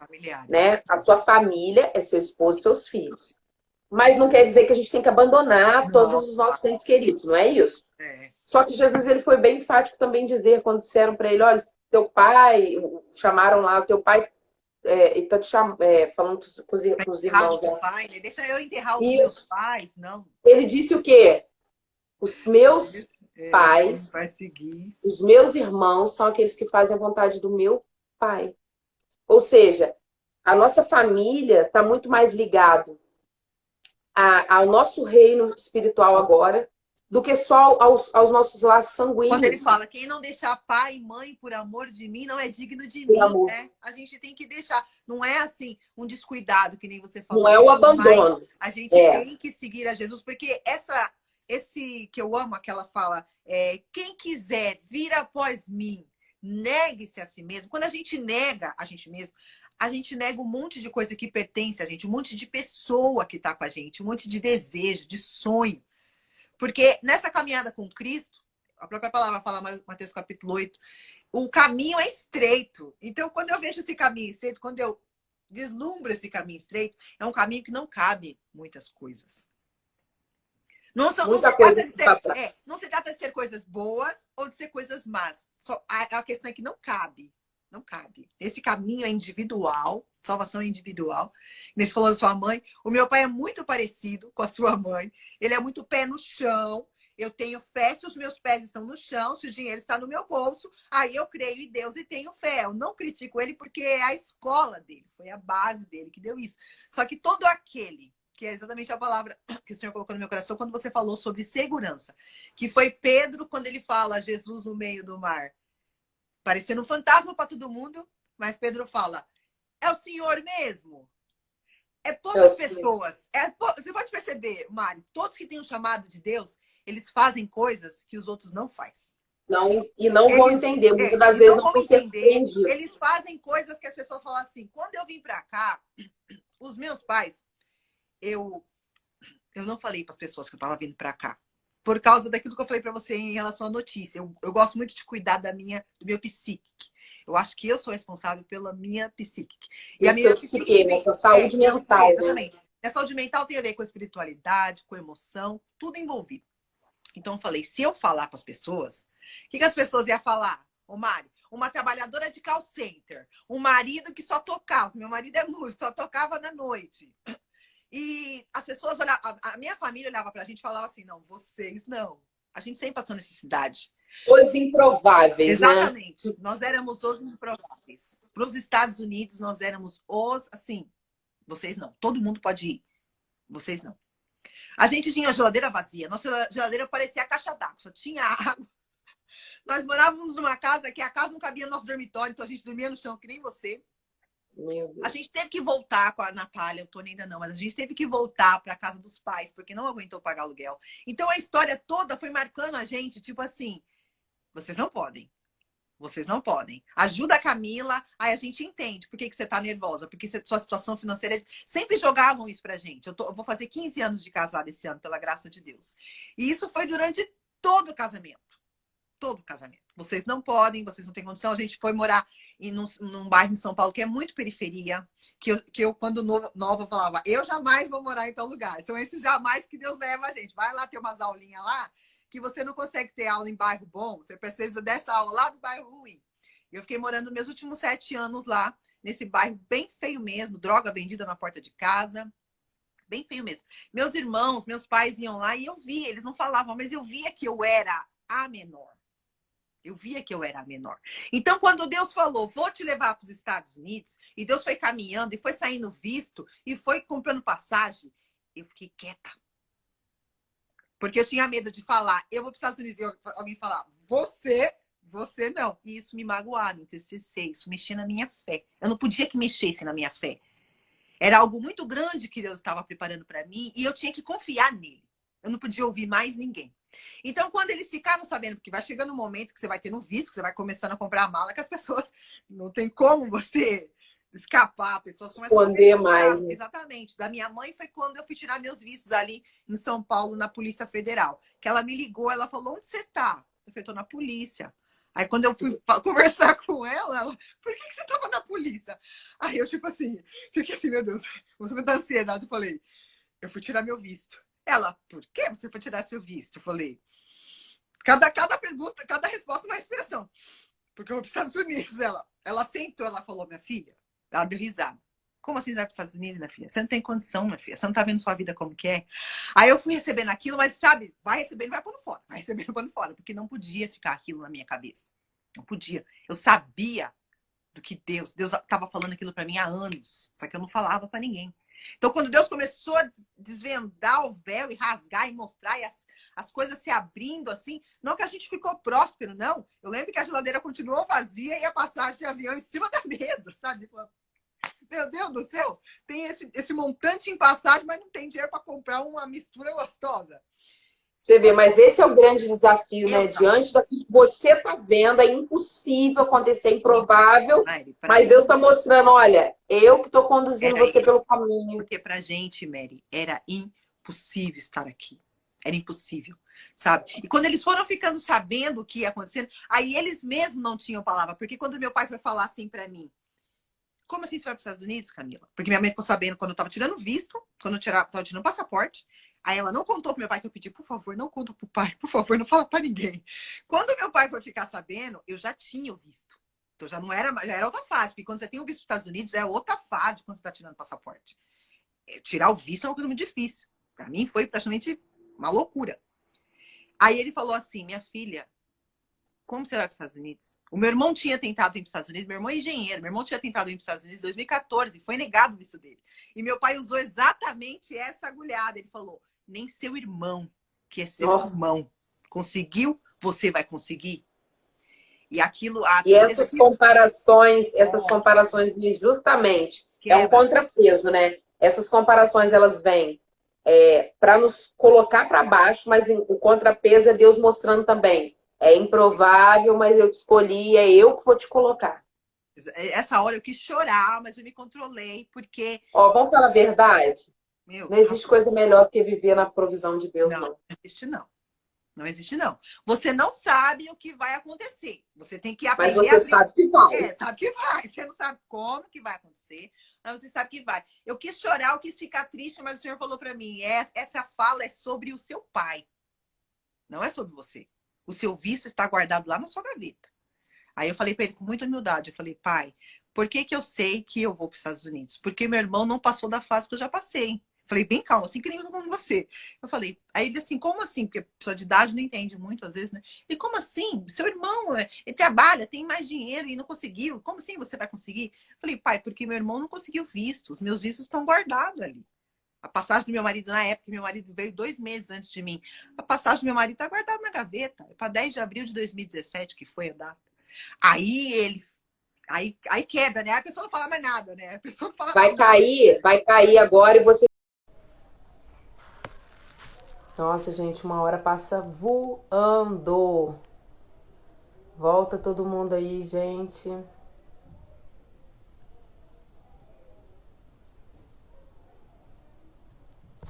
Camila já vai entrar de novo com a gente, que deu uma queda aqui de 1 hora, mas a gente já volta. E a gente está falando sobre a segurança que a presença de Deus nos garante, nos dá. Deus, ele é tremendo. A Camila está compartilhando com a gente a experiência dela. De coisas que Deus faz ao longo da nossa caminhada para aqueles que confiam nele. Bora lá. A história, amiga, ela sempre mexe comigo, porque o Senhor Deus falou sobre tudo isso, sabe? Mas quando você está vivendo aquilo que Deus falou para você, é forte, porque você vai ver que Deus vai trabalhando em todo mundo e vai trabalhando em você, vai mexendo nas suas estruturas, nas suas raízes, sabe? Que nem você falou aí sobre esse negócio de desapego. Quando você vai para fora do país, você foi para a África, você viu isso muito mais. Mas você não foi morar na África, né? No caso, eu vim morar aqui. Mas quero. Eu já vivi muita dificuldade financeira, mas Deus já tinha me preparado vivendo no Brasil. Hoje eu entendo por que Deus... A escola foi a periferia lá. Oh, menina, você falou tudo agora. Deus mostrou para mim, ó, Camila, por que você passou. Eu chorava. Eu pedia muito para Deus, isso que você falou aí. Eu pedia muito para Deus. Eu falava assim, lavando minha louça lá em Perus, eu falava, Deus... Porque eu sempre fui de oração, nasci crente e vou morrer crente. Eu falava, Deus, me dá estabilidade financeira. Quando o Senhor me der estabilidade financeira, eu não te peço mais nada. Porque eu achava que meu ápice era estabilidade financeira. Porque eu achava assim, as pessoas me humilham. Quando eu tiver estabilidade financeira, elas vão parar de me humilhar e vão me amar. Mas o amor das pessoas por você não vem por causa do que você representa, daquilo que você pode pagar, daquilo que você pode mostrar. O amor não pode ser uma moeda de troca. Exatamente, né? Não pode ser uma moeda de troca. E eu lembro de uma vez, nitidamente, eu tinha meus 2 filhos, eu tava lavando a louça e eu ali naquela briga, sabe aquelas pensamentos, você fica com Deus ali, você vai falando, ó, Deus, eu já fiz isso, tô cansada. Eu já parei com essa palhaçada aqui, Deus, não sei o que, não sei o que. Quando eu fui no banheiro e liguei o chuveiro, Deus falou assim, você pare de me pedir estabilidade financeira, porque o que você precisa é de paz. Nunca mais eu pedi estabilidade financeira para Deus. Nunca mais. Porque quando você entende que quando você está em paz, não importa. E é sobre você estar em paz, não é sobre as pessoas. Exatamente. É sobre você estar em paz. Quando você falou para mim de segurança de Deus, eu falei, meu Deus do céu, eu não conheço bem a irmã Mari, nós fazemos parte do mesmo corpo, o Senhor é o cabeça, o Senhor vai falar com nós tudo. Porque vai falar com nós tudo. O Senhor falou para mim, fala sobre Pedro andando sobre as águas. Falei, mas ali é fé, né, Deus? Não, ali não é fé, ali é um monte de coisa, inclusive o lugar de segurança. Porque se você vê uma pessoa que está no barco, no meio de uma tempestade, qual o lugar mais seguro para essa pessoa? É em cima do barco. Humanamente falando, aonde seus pés encontram o apoio e você firma o seu corpo, é o melhor lugar para você estar, humanamente falando, se tratando de segurança. Só que Pedro tem aquele chamado de liderança, de cuidar, de apacentar, de missão. Pedro tem uma missão para ele. Sempre quando ele vai falar, quando Jesus fala, Pedro, tu és pedra, e sobre essa pedra eu vou construir. Pedro tem esse chamado, ele tem essa coisa fervendo. Pedro é aquele crente que, não é aquele que Jesus fala assim, calma, sou eu, tenham coragem, fiquem em paz. Tá bom, então a gente vai ficar aqui em paz. Jesus falou pra gente ficar em paz. Não, Pedro é diferente. É Jesus mesmo? Então me chama. Então me chama. Eu quero isso mais perto. Pedro é que nem a mulher de fluxo de sangue. O melhor lugar para ela estar é na casinha dela, quietinha, sangrando lá, até Jesus ter misericórdia dela e curar ela. Ela, não, eu vou lá. É esses crentes que falam, eu tenho que pôr a mão, eu tenho que sentir de perto. E eu me comparo muito com Pedro. Pedro é sanguíneo, eu também sou muito sanguíneo, eu também preciso... Não, Jesus, o senhor precisa falar comigo. Nem você falou, um monte de vaso chegou e falou, e você falou... Teve uma vez que Deus falou comigo e tudo mudou. Porque quando o próprio Deus fala com a gente, chama a gente, a coisa aqui dentro muda. Meu Deus. Aqui dentro muda. Diferente. As pessoas continuam falando. Eu fico imaginando os discípulos ali no barco. Pedro, você tá doido, Pedro. Ninguém nunca andou na água. Pedro, o barco é o lugar para ficar dentro. Eu sei que você é pescador, mas o lago é fundo, Pedro. Você já viu? Fazendo? O que você vai fazer, Pedro? Mas quando a gente ouve o chamado de Deus, a gente precisa tampar os ouvidos.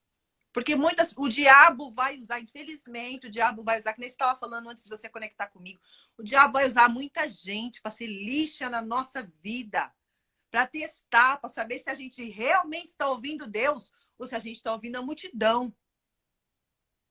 Porque quando você ouve um chamado de Deus, você tem que tampar o ouvido, a multidão vai continuar gritando. O que me comove essa história, Mari, é que Pedro põe o pé na água, o barco não muda de lugar, Jesus não muda de lugar, a água não muda de lugar, os discípulos não mudam de lugar. É Pedro que toma uma ação. É Pedro que toma uma ação. Atitude, né? E Pedro vai 1 passo, 2 passos. O vento não parou. A Bíblia não fala que o vento parou, porque vai falar só que parou quando Jesus entrou no barco. Aí o vento parou. Quando Jesus volta com Pedro, que o vento. Até então, o vento tá chacoalhando o barco, a água tá chacoalhando, os discípulos estão falando, Pedro não sai, não sai. E Pedro vai 1 passo, e vai outro passo. E não muda. E não muda. E lá no versículo, até peguei aqui, no versículo 30, porém, você vai ver uma palavra, porém é uma conjunção adversativa. Que quando coloca-se a palavra mais e porém numa frase, quer dizer que o que vai acontecer agora é diferente, é o oposto do que estava acontecendo antes. Quando Pedro, em direção a Jesus, tira, que acontece muito com a gente que é gente. O vento está batendo, só que a gente está olhando para Jesus. Só que quando a gente para de olhar para Jesus e olha o vento, eita, o vento continua no mesmo lugar, Jesus no mesmo lugar, os discípulos no mesmo lugar, o barco no mesmo lugar, a água... É a gente que muda. É a gente que muda. Quando a gente muda a nossa perspectiva, tudo muda, Mari. Tudo muda. Você começa a viver o impossível por quê? Porque a circunstância mudou? Não, porque você mudou. Porque a sua perspectiva agora, ela é divina. E não é mais baseada sobre o tempo, sobre o ar, sobre o vento, sobre a água. A sua perspectiva é divina. Quando Pedro tira a perspectiva dele de Jesus, ele sente, não é a água que afundou, não foi por causa da água que Pedro afundou, foi porque ele mudou o olhar dele, automaticamente mudou o pensar, mudou o sentir, teve medo e afundou. Tá descrito desse jeito, se você pegar no versículo 30, tá desse jeito. Não foi assim, aí Pedro tá andando e de repente Pedro afundou. Não. Porém, quando ele se apercebeu do vento, quando ele se apercebeu da água, teve medo e afundou. E aí, mestre, me socorre. O melhor lugar da gente estar em segurança é onde Jesus chama a gente para a gente estar. Não é aonde a sociedade diz que é o melhor lugar de segurança. Não é aonde você vai lá na seguradora e a seguradora fala assim, ó, o nosso melhor seguro é esse aqui, ó. O melhor seguro é aonde o Senhor nos chama para estar. Seja no deserto, seja na fornalha de fogo, seja na cova dos leões, o melhor lugar de segurança para a gente estar é aonde o Senhor nos chamou para estar. Glória a Deus. Pedro pede socorro e Jesus imediatamente, porque é imediato o amor dele. Então, ele vê que a gente é fraco, é falho, mas imediatamente ele pega na mão dele. E eu acho interessante de uma versão que eu gosto muito da Easy, uma versão em inglês, ela fala assim, ó. Vou traduzir aqui. A versão da Isa, ela fala assim, ó.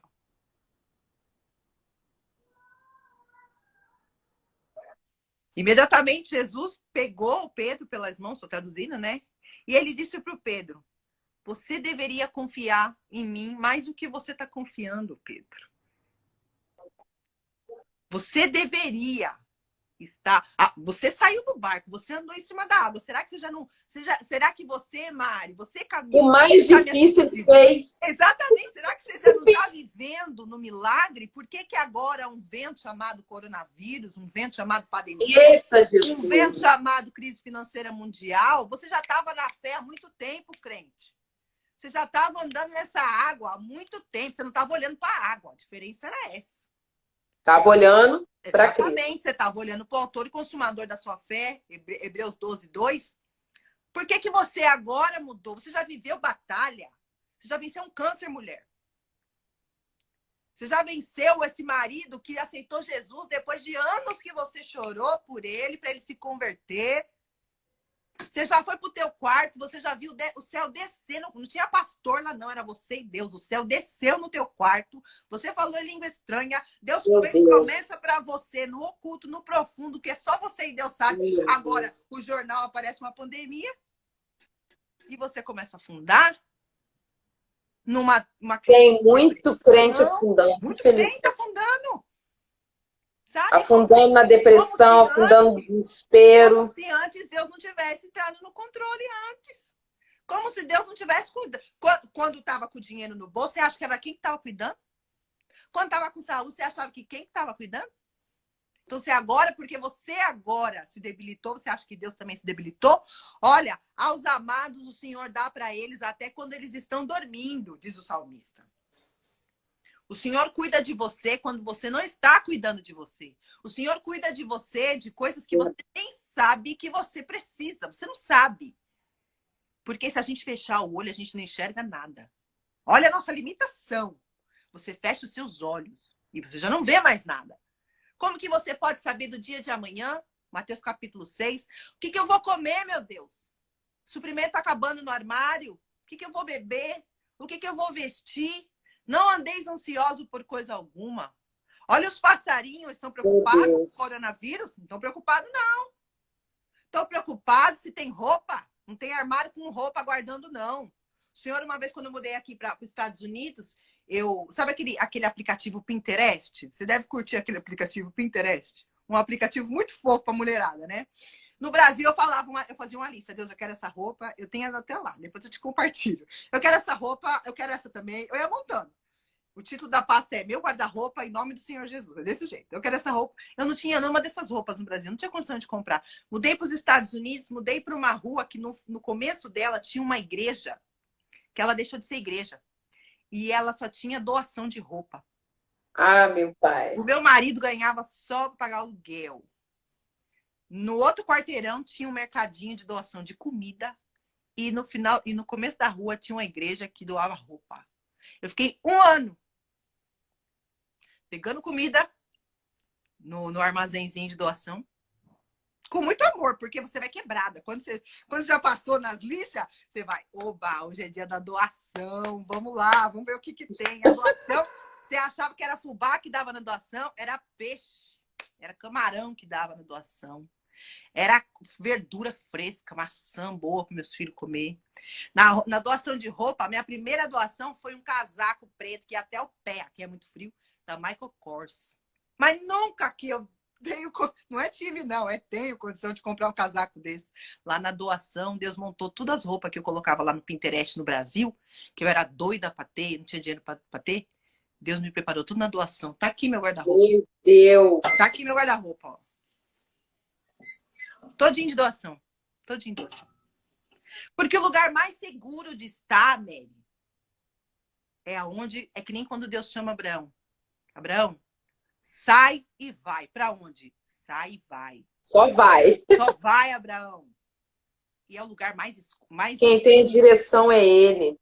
O mais seguro. Isso te faz você ficar perto de Deus. Faz fazer que nem Pedro. Socorre-me. E ele estende a mão e socorre. E esse texto, algo que eu acho interessante esse texto, é porque eu já vi muitas pessoas, diversas pessoas pregando, falando que Pedro não teve fé, sabe? Descendo o pau em Pedro. Ah, Pedro faltou fé. Não. Eu falo de todos ali no barco, ele foi o único que demonstrou fé. Porque a fé na fala, a fé na nossa verbalização é uma coisa, mas aquilo que você disse, a fé prática é outro negócio. Coisa. E o Senhor, ele tá requerendo de nós nesse tempo exercer a fé prática. Não é, Senhor, eu entrego tudo nas tuas mãos, eu confio, eu tenho fé. Não, é agora, no meio da crise, entra com a sua fé prática. Profetiza dentro do vale. Acredita mesmo sem estar vendo. Aqui em casa, eu não sei se você fez a sua casa. Eu não peguei óleo, mas assim que estourou e falou, vai ficar todo mundo doente, vai todo mundo morrer. Teve uma madrugada aqui que eu estava em oração. E eu falei, eu vou fazer que nem o povo de Israel fui orientado a fazer no Egito. Eu vou aspergir o sangue do cordeiro em cada porta. Menina, era 3 horas da manhã, ainda bem que ninguém me viu, porque não ia falar a doida da vez. Eu fui em cada porta da casa, passando a mão. Falei, ó, Senhor, aqui tem o teu sangue. E passava nos lugares de todas as portas.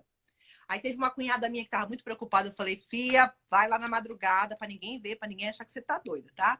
Faz no escondido. E vai passando tua mão. Senhor, eu tô passando minha mão, mas aqui é o teu sangue passando nas minhas portas.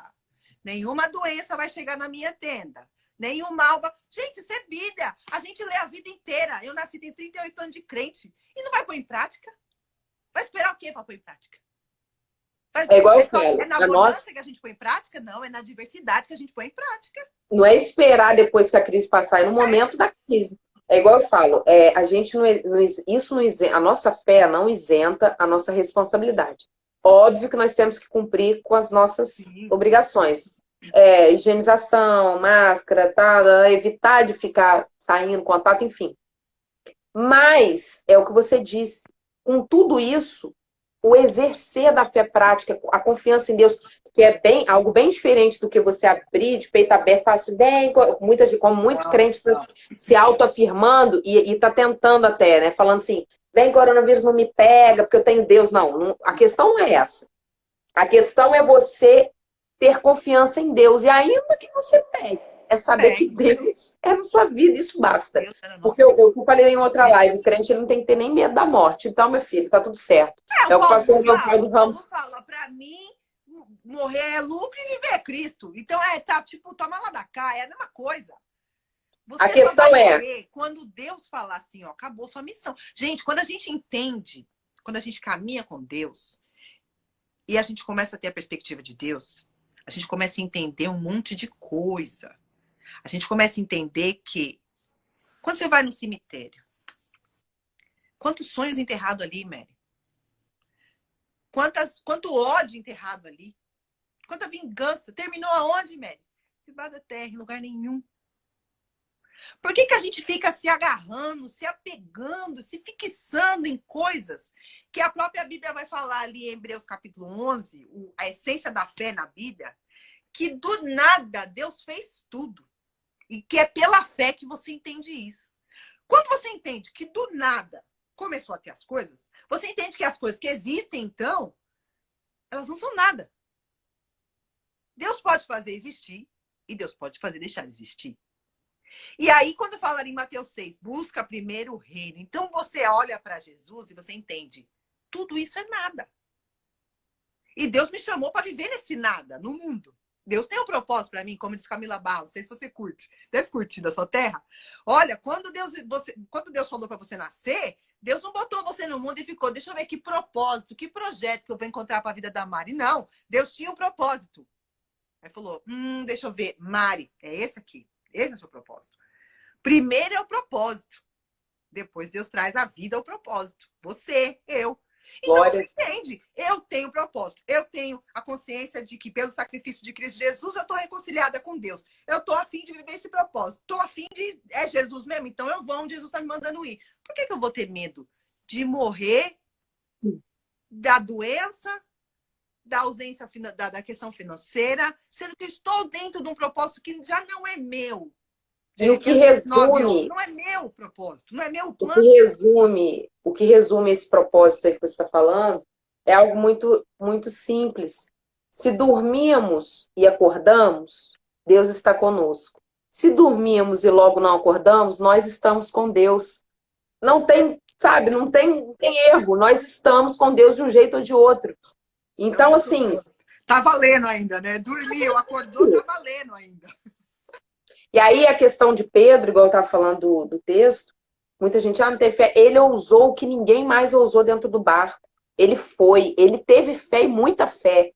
Ele creu onde ninguém mais estava crendo e ele foi. O problema dele foi o que você disse, foi em um dado momento ele parar de olhar para o alvo, que era Cristo. Enquanto ele estava olhando só para Jesus, ele estava indo. Foi 2 passos, mas aí o momento em que ele parou de olhar, e é o que acontece com a gente. Entendeu? A nossa fé prática, ela precisa ter uma direção. E o direcionamento da nossa fé é Cristo Jesus. A partir do momento que nós permanecermos com os nossos olhos afixados nele, acabou. Acabou, é. Quem que muda as coisas? Eu gosto muito de estudar sobre psicologia, apesar de não fazer faculdade, nada disso. Mas eu amo esses assuntos de psicologia porque eles encaixam totalmente na espiritualidade, eles encaixam totalmente na questão do universo. Quando você muda, você cria uma reação ao seu redor. Não adianta você ficar esperando, às vezes, a mudança. Eu faço muito nos stories, a gente está falando atualmente sobre frutos do espírito, e é mais voltado para as mulheres. Às vezes as mulheres querem que os maridos mudem. Às vezes as mulheres querem que os filhos mudem. Às vezes as mulheres querem que as pessoas mudem, que a cunhada, que a sogra mude. Ah, essa sogra não para de falar isso. É porque que ela não se conscientiza da importância da mudança dela. Eu sempre falo isso. Começar a partir de você, né? Começar a partir de você. Isso é muito bom, muito bom. Porque ainda que a pessoa... Eu estava falando isso com minha esposa esses dias. Deus falou muito forte isso comigo, uma experiência própria. Passou pela minha cabeça exatamente isso que você falou. Puxa vida, já tentei de várias formas e tal, mas fulano não faz a parte dele, fulano não muda. E aí Deus falou o que comigo? Faça você sua parte. E isso basta, independente se o outro não vai fazer. Porque a gente tem esse costume de fazer sempre esperando o outro, sabe? A gente sempre quer que o outro faça, a gente quer reconhecimento, a gente quer que... Não, faça a sua parte independente da do outro. Deus falou comigo assim, continue fazendo a sua parte. Mude você a si mesmo. Porque ainda que o outro não mude, você vai ter mudado. Então, aquilo que está ao seu redor automaticamente vai mudar. E ainda que a outra pessoa não mude, aquilo que outrora te atinge não vai atingir mais, porque você mudou. Você não tem uma reação. Você mudou. É aquele negócio de nem tudo merece uma reação sua. Ah, mas ele me xingou, me ofendeu, me fez isso, assim. Mas eu não preciso reagir. Porque o que ele está falando é sobre ele, não é sobre mim. É sobre o conceito criado na mente dele. Pela visão dele, eu estou errada. Pela visão dele, eu fiz uma coisa ruim. Ele fala as coisas de acordo com a visão dele. Não é a minha visão. Não é a minha visão. A minha visão, eu posso escolher me silenciar. Eu posso escolher não deixar isso descer no meu coração e virar uma raiz de amargura, virar uma raiz de rancor. Eu posso escolher isso. Quando a gente muda a nossa... E principalmente quando a gente pega a perspectiva divina. Que a gente não anda... Romanos 12:2. A gente não anda como o mundo. A gente não pensa como o mundo. Não se relaciona como o mundo. A gente anda de acordo com a transformação que Deus vai causando na mente da gente. Então já não é nem mais nós, né? Não é nem uma mudança que nós que está fazendo por conta própria. É uma mudança que Ele está fazendo em nós. Quantas vezes, eu quando jovem, eu sempre fui crente, mas eu era muito altiva. Devido a ter sofrido muito preconceito racial na infância, dentro da igreja, eu construí uma mulher com uma aparência empoderada. Mas aparência. Uma autodefesa, né? Que você criou. Vai se defendendo. Você vai colocando aquelas máscara, capacete, tudo, mas você lá dentro é frágil. Você lá dentro é frágil. Porque nós somos frágeis. Você pode vir com a carranca que for para cima de mim. Mas eu sei que lá dentro tem uma história, tem uma mágoa, tem um trauma que te fragiliza. Quanto mais carrancudo você for, mais machucado é lá dentro. Todo excesso esconde uma falta, não é? Todo excesso esconde uma falta. E Deus levantava os vasos e falava assim, tem uma grande obra na sua vida. Enchia minha bola. Mas aí Deus falava assim, mas antes eu vou quebrar. Mas antes eu vou triturar. Usava essas palavras. Eu ficava com raiva, porque era na consagração. Tava todo mundo ali comigo ouvindo isso. Eu tava pagando mal carão, né? Vou te amassar, vou te quebrar, vou te amassar, vou te quebrar. E eu fui vivendo esses processos, que são exatamente problemas financeiros que você vai tendo, humilhação que você vai passando no meio dos teus, as pessoas que você mais ama, vai falando, vai te pondo para baixo, vai te desmerecendo, né? Vai colocando etiquetas em você de não pode, não pode, não tem, não é, né? Vai te rotulando. Rotulando e delineando o espaço, né? Limite. Exatamente. Achando que você... Uma coisa que eu também acho que você vai concordar comigo, uma coisa que eu acho incrível nas pessoas, elas achar que sabe o que você quer. Você já parou para pensar nisso?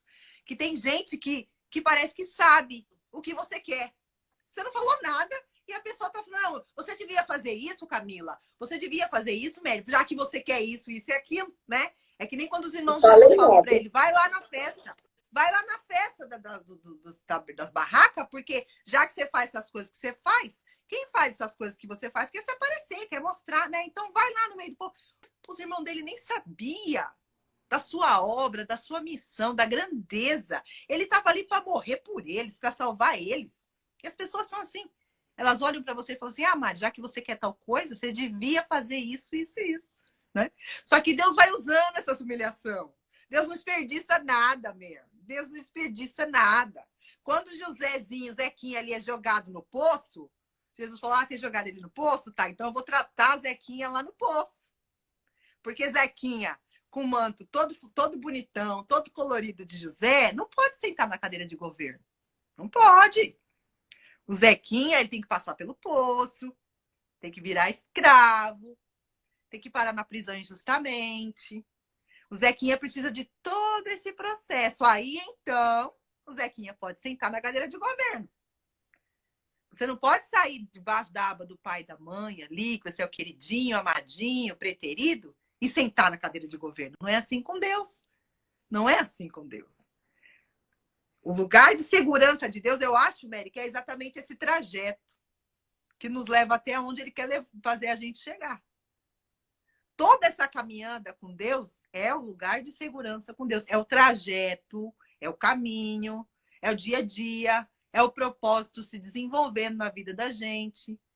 Por mais que seja turbulento, por mais que seja, às vezes é assustador. Às vezes você acha que aquela noite que você está chorando, que você está gemendo, porque de manhã você precisa de uma solução e você não sabe de onde que vai. Sabe aquela noite que você fala assim, ó Deus, ou acontece ou o Senhor me mata, porque eu não posso sair dessa cama, desse joelho dobrado, se o Senhor não entrar com providência nessa causa. Tem vez que você deve saber disso melhor que eu. Tem vez que você acha que o dia não amanhece, porque o aperto é tremendo, porque a esmagada é forte demais, porque a pedrada que atacaram em você, ela te atingiu em lugares que você ainda também não tem controle. Por mais que Deus esteja trabalhando na sua vida, você não tem ainda também controle sobre aquilo. Aquilo ainda machuca, aquilo ainda dói em você, e te acertaram bem ali. Eu acho incrível como Deus usa cada pedrada, cada vale, cada esfregada de cara no chão que a gente tem na vida. Deus usa tudo isso para o bem daqueles que Ele chamou de acordo com o seu propósito, de acordo com seus planos. Glória a Deus. Você é uma mulher de Deus, Deus te vê como mãe de muitos filhos. Olha que lindo isso. Deus te vê como mãe de muitos filhos. Uma questão espiritual. É um cuidado que um pregador que sai por aí pregando na itinerância não tem. É uma responsabilidade que muito pastor hoje em dia não tem, que é você ser mãe e ser pai espiritual de alguém. Porque se alguém vai te procurar na calada da noite, pedindo uma ajuda, e você vai ter que estar com a tua vida ali pronta. Você vai ter que deixar a tua dor, o teu problema, o teu sonho de lado para enxugar a lágrima de alguém. Às vezes para chorar junto com alguém, para sentir a mesma dor de alguém. É lindo o chamado que Deus tem na sua vida em questão de cuidar de muitos, ser mãe de muitos. Talvez não tenha uma etiqueta, né? Como pastora, missionária, apóstola. Talvez não receba essa etiqueta. Só que Paulo vai falar em 1 Coríntios 2 que as obras, quando chegar lá diante de Deus, vai ter obras que vai ser ouro, me ajuda. Vai ter obras que vai ser prata e vai ter obras que vai ser palha. Vai queimar. Eu acho muito difícil uma obra que ser ouro ter tanto título assim. Naquele dia, Mari, quantas e quantas pessoas que a gente vai ver que a gente não sabe quem é e vai receber um galardão tão lindo. Porque ele chorava e ninguém via. Ele orava por milhões e ninguém sabia. Ninguém sabia quem era. Mas a obra que Deus reconhece não é a que o homem põe ali um gabarito, põe ali no currículo. A obra que Deus vê, essa sim recebe o galardão da obra que passou pelo fogo, mas por ser ouro, não se desfez. E essa é a obra que o Senhor colocou nas suas mãos. E assim, eu acho fantástico isso que você está falando, porque Deus, ele já trabalhou isso em mim. Quando Deus foi tirando algumas coisas de mim, desconstruindo algumas coisas para construir outras, né? Porque Deus, ele trabalha assim, para ele construir algo em nós, primeiro ele trabalha a partir da desconstrução de algumas coisas. É preciso que ele tire algumas coisas para dar lugar para novas coisas que ele quer colocar. E aí, quando eu te falei que eu não tenho hoje, que a minha visão é totalmente diferente, que eu não tenho hoje uma visão de ambição, isso abrange tantas coisas, não só ao financeiro, não só ao material, mas também essa questão de rótulo, sabe, de título. Eu falei no início da live aqui antes de chamar, né? Sobre isso, sobre essa briga que tem por posição, por cargo. Eu não tenho problema nenhum quanto a isso.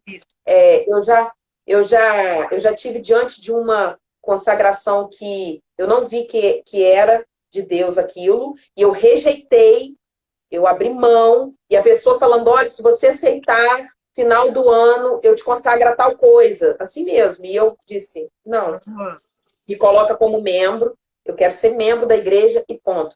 Porque eu entendi que para fazer a obra de Deus, eu não preciso de título. Não menosprezando, claro, a posição porque a gente sabe que ela é necessária. Mas não é uma coisa que eu almejo, tipo assim, eu preciso disso para me autoafirmar em quem eu sou em Deus. Não preciso. Até porque os lugares onde Deus já falou comigo, eu vou te levar em lugares, vai ter os momentos de refrigério, claro, porque também ninguém é de ferro. Você acha que eu não quero ir aí para os Estados Unidos, conhecer Nova York? Não sou boba nem nada. Mas o que Deus falou para mim se prepara, porque o chumbo é grosso. Deus já falou comigo, com meu marido, vou levar vocês em lugares onde ninguém quer ir. Eu quero levar vocês em lugares onde tem gente que nem sabe a existência daquele lugar. Como nós tivemos no Vale do Jequitinhonha, numa aldeia indígena, ano passado, essa aldeia que nós fomos, ela não está nem no mapa. Ela é uma reserva ambiental escondida, que ela nem no mapa ela aparece. E depois que a gente foi saber, né? Poderia até morrer lá, a gente podia ter entrado e não ter saído mais. Porque os índios, eles têm um amparo, eles não são tidos como civilizados, como nós. Então, assim, eles não respondem civilmente como nós. Então, se eles matarem alguém... E, assim, a FUNAI tem toda essa proteção a eles. E a gente entrou lá assim, ó, sabe? Fomos entrando barra dentro, na Canela, e fomos visitando a comunidade dos quilombos. Logo depois chegamos nessa aldeia de indígenas. Fizemos um trabalho lá com as crianças. Distribuímos roupa, alimento, tal, enfim. Mas eu te digo o quê? É um lugar onde nem todo mundo sabe nem que existe. Então, assim, Deus falou isso comigo. Eu vou levar vocês em lugares assim. E aí eu te pergunto, o que adianta para mim um título num lugar desse? Num lugar desse? Não adianta nada. Sabe? O que vai me valer um título, um rótulo no meio do mato? E é onde eu quero estar, sabe? Então, assim, eu já coloquei na minha cabeça. Essa questão que Deus, esse desafio que Deus lançou sobre nós, acerca do campo, é algo tão lindo, porque, assim, eu quero, sabe? Eu quero viver isso. Eu quero não existe coisa que me alegre mais, óbvio. Eu gosto de pregar em igrejas, eu gosto de atender os convites, de festividade, tudo, mas hoje o meu coração está mais voltado para isso. Porque, assim, Deus me despertou, eu falei até isso em uma outra live, Deus me despertou acerca disso, de pregar para crente. Às vezes a gente fica preso à igreja, no caso, num calendário anual de janeiro a dezembro, só festividade da igreja, festividade. Não é errado, a igreja precisa se alimentar, precisa estar em comunhão, os santos, amém. Só que a gente não pode se esquecer que lá fora tem gente esperando essa palavra. Então, assim, às vezes a gente se prende muito às quatro paredes e lá fora tem um povo gemendo, tem um povo gritando, pedindo por socorro, pessoas que estão descendo a sepultura sem conhecer a verdade do evangelho. Então, assim, Deus me confrontou muito quanto a isso. Ou eu me conformo em ficar só pregando para crente, ou eu vou pregar para quem não conhece ainda. E, cara, na boa, não existe prazer maior do que isso. Você vê os olhos de uma pessoa que nunca ouviu falar de Jesus brilhar. E você começa a falar do amor de Deus, e aquela pessoa, eu quero viver isso. Porque por mais que a sua exegese esteja boa, a sua boa oratória, você faz uma pregação, monta uma pregação fantástica para uma festividade. Eu pensei nisso ontem. Vamos supor, um congresso. Uhum. Aí 20 almas aceitam Jesus, que legal, puxa vida, o céu está em festa, obviamente. A gente se alegra. 10 pessoas, 20 pessoas ali na frente. Para o pregador, é como se fosse um ponto final ali. Porque a responsabilidade já não é mais dele. Exatamente. Ele levou a semente, ele lançou a semente, agora a responsabilidade de discipular, de cuidar daquelas vidas, é do pastor, é de outras pessoas que ficaram, da igreja. Porque dali o pregador vai embora. E assim, Deus me confrontou a isso. Às vezes a gente celebra 10 almas para Jesus, 20 almas para Jesus. Mas será que essas 20 almas, elas vão perdurar na presença de Deus? Ou será que no próximo culto não tem nem mais uma ou duas ou três? Então, assim, o ato de levantar as mãos, ele não pode acabar ali, sabe? A gente precisa cuidar dessas pessoas, a gente precisa auxiliar essas pessoas, instruir essas pessoas, para que elas possam permanecer na fé. Então, assim, Deus me confrontou muito. Quantos anos você é crente? Desde berço, mas eu fiquei afastada há alguns anos. Você conhece a antiga geração de crentes, né? Aqueles crentes das vigílias, que começava às 11h30 e terminava às 6 da manhã, das consagrações, né? Das irmãs do coque. Você lembra dessa geração? Esses dias... Com certeza. Exatamente. Fui criada no meio disso. Você foi criada nisso, eu também. Esse dia eu estava falando exatamente disso que você falou, a conexão do Espírito Santo de Deus aqui. Com a minha mãe, que ela estava falando sobre a pandemia, sobre como os cristãos estão retraídos. Eu tenho parentes meus que são crentes e estão dentro de casa ficando depressivos, entendeu? E aí a gente entra nesse assunto, que parece... Eu não sei se você vai ter essa mesma perspectiva que eu. Você tem a mesma idade que eu. Você percebeu que na década de 90, 2000, muita gente aceitou Jesus. Muita gente aceitou Jesus. Muita mãe que tinha um filho nas drogas veio para Jesus, porque Jesus era a solução das drogas. Muita gente que tinha problema financeiro veio para Jesus, problema em casamento. Jesus atraiu muita. Jesus foi que nem uma farmácia. Venham que eu tenho remédio, venham. E muitas dessas pessoas ficaram na igreja. Só que eles não foram discipulados. Eles ficaram na igreja porque viram que Jesus é a solução de um problema. Mas eles não abraçaram a cruz. E o centro do relacionamento seu com Jesus não tem outra opção. É a cruz. Você precisa. Que nem eu vi você fazendo a live com o irmão Moreno, que ele falou, se não morrer, não tem como ter nova vida com Cristo. Então, eu acho que hoje a nossa geração de crentes, ela é muito cheia de crente. É muita gente que adora Deus, sim. Mas muitos não nasceram de novo, Mary. Porque faltou exatamente isso que você está falando. Vamos simplificar isso aí? Eles ouviram uma palavra impactante. Eles ouviram uma palavra forte que mudou a vida deles. Mas não teve continuidade. Tá? Não teve o discipulado. Igualzinho você falou. E assim, simplificando isso que você está dizendo, nós temos muito adeptos ao evangelho, ao cristianismo. Isso. Muita gente que se adaptou, que se sentiu atraído, que simpatiza com a causa do evangelho.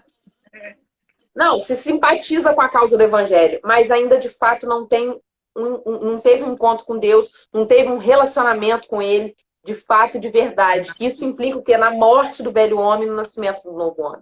E é isso que me preocupa, porque a gente às vezes vibra porque a pessoa levantou as mãos, amém, glória a Deus, aleluia, tem que vibrar mesmo. Só que tem um tem um processo lindo, depois. Realmente. Não é simplesmente levantou a mão, e a minha parte está cumprida. Porque tem gente que enche a boca, né? Eu ganhei tantas almas para Jesus, a gente não ganha nada, a gente só colabora com o reino, né? Então, assim, não ganha nada. A nossa preocupação tem que ser com até pós. Rola uma competição, né, Mary? Às vezes até rola uma competição.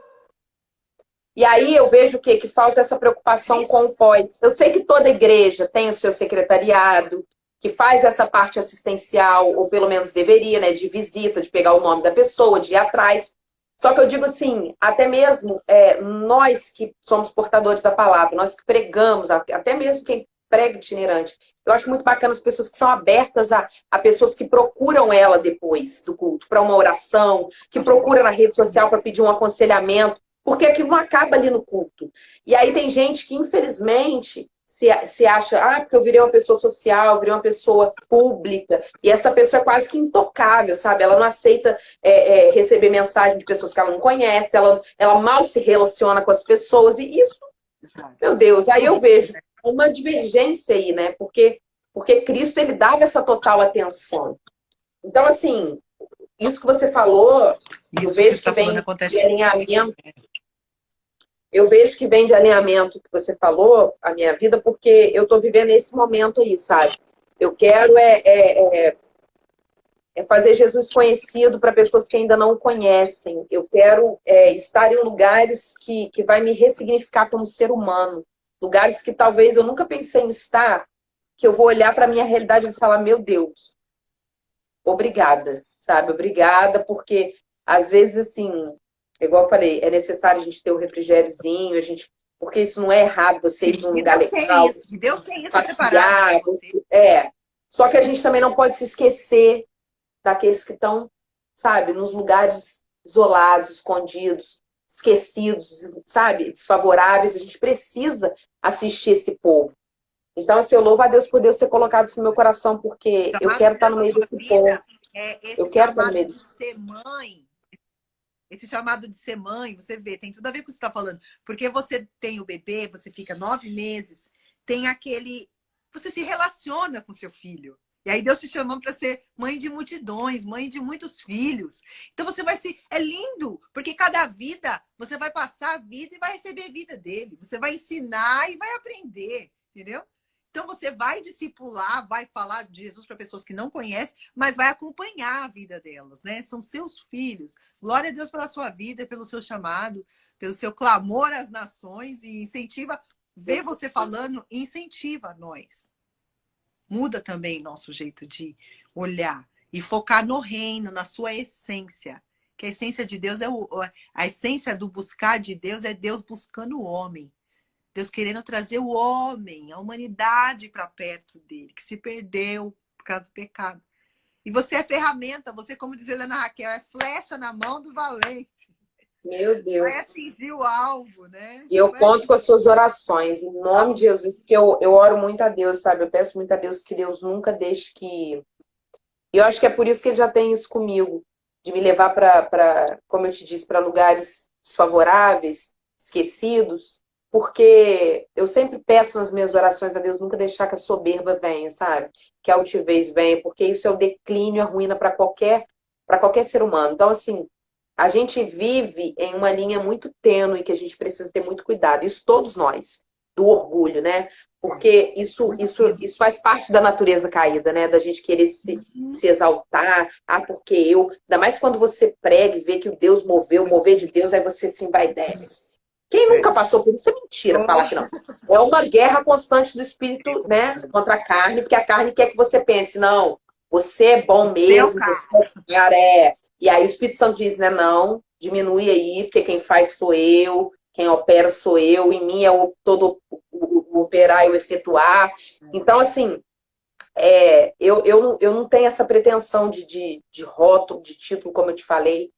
Eu quero é ser útil ao reino de Deus. Sem pretensão, sem falsa modéstia.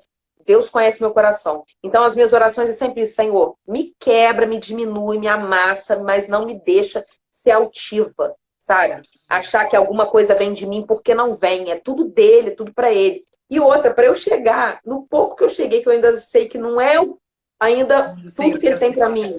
Né? Eu ainda estou no processo, ainda estou no caminho. Eu passei por muita coisa. Isso que você falou de humilhação, eu já passei por tanta coisa.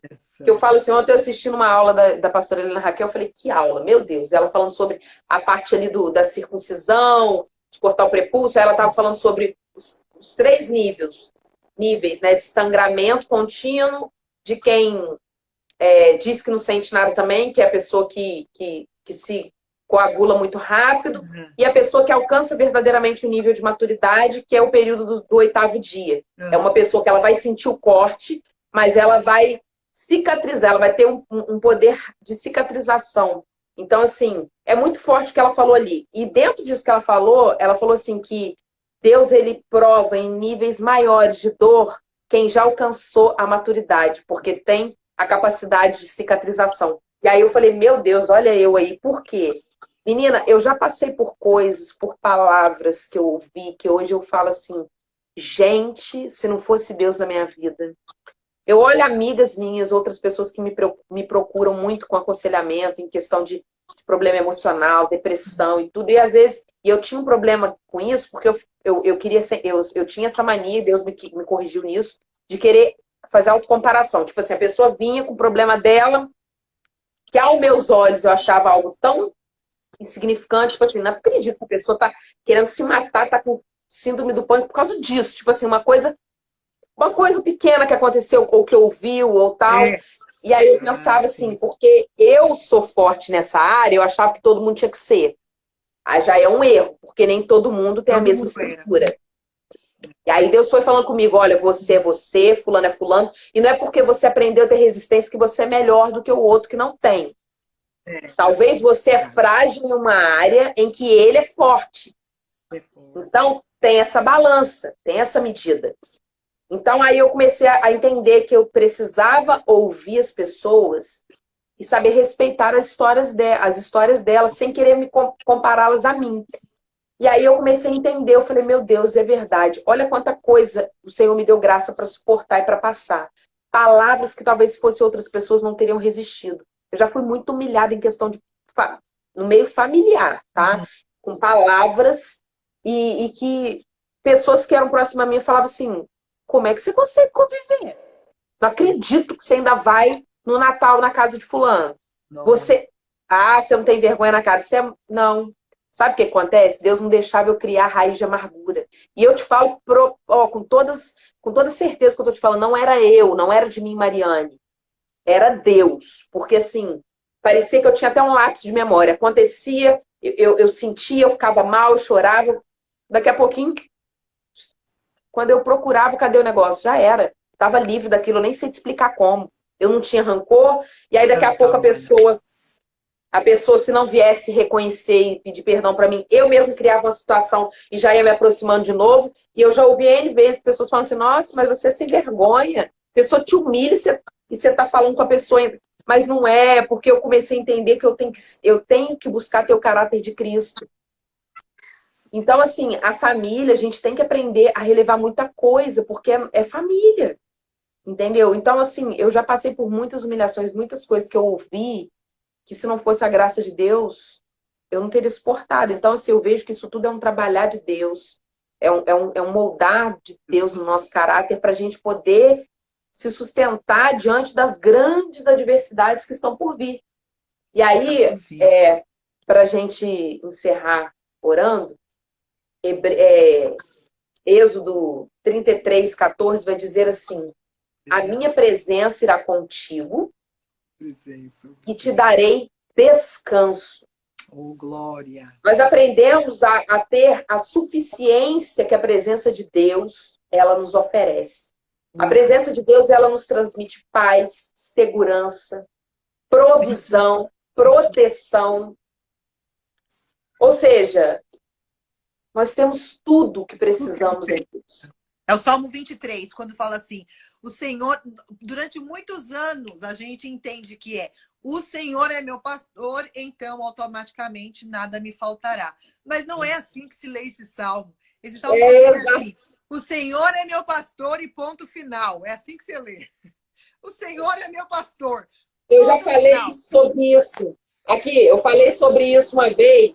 Eu vi um pastor da minha igreja falando sobre esse salmo, um presbítero da minha igreja falando sobre esse salmo, que eu falei assim, eu nunca tinha pensado nisso, é verdade. A gente lê assim, o Senhor é meu pastor e nada me faltará. Esse nada, no original, ele abrange. Aí é o que eu falei no início, a gente olha só o sim de Deus, o não, né? O que é negativo, a gente quer abolir. E aí ele falou assim, nada vai me faltar. O quê? Não vai me faltar também provação, não vai me faltar dor, não vai me faltar sofrimento. Só que, todavia, ele é o meu pastor, ou seja, ele vai me conduzir. A base é o pastor, aleluia, a base é o pastor. Ele vai me conduzir pelo caminho, ele vai direcionar os meus passos, ele vai me colocar sobre as águas, ele vai me colocar para caminhar em passos verdejantes. Ele é o provedor da minha vida. Então, não vai faltar nada. não vai faltar bênção, não vai faltar abastança, como também não vai faltar problema, mas vai ter provisão, vai ter aprovação, mas vai ter Deus enviando recurso. Então a gente precisa entender que Deus ele está no controle das nossas vidas. Vamos orar?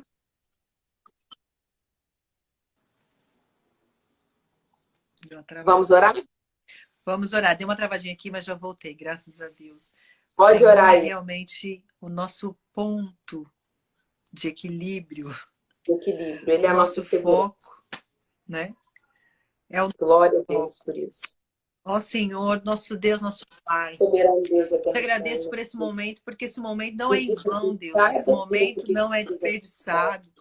Esse momento alcançou 6 vidas, 7, ou a quantidade de vidas que tem alcançado.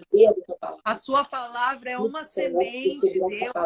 Nós estamos aqui, Senhor, com o nosso coração, nosso terreno, Pai, preparado para essa palavra ficar no nosso coração e essa palavra produzir uma árvore com frutos, com folhas, com flores, que produza vida na vida de outras pessoas, que traga semente para a vida de outras pessoas.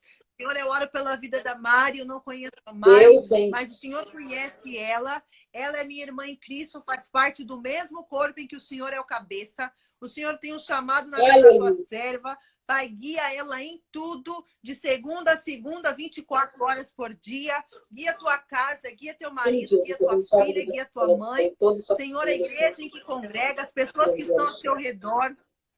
Que a vida que o Senhor compartilha nela seja compartilhada, esparramada, que ela seja como um copo que está sendo cheia da sua presença, cheia a ponto de derramar a ponto de alcançar outras vidas a ponto de encher as outras vidas.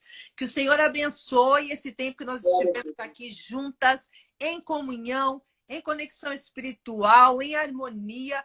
Glória a Deus por esse momento e que cada vida tenha recebido a porção dobrada do Santo Espírito de Deus em seus corações. E eles transmitam vida para outras vidas. Glória a Deus. Aleluia. Aleluia. Bendito é o nome do Senhor. Bendito é o nome do Senhor. Deus seja louvado.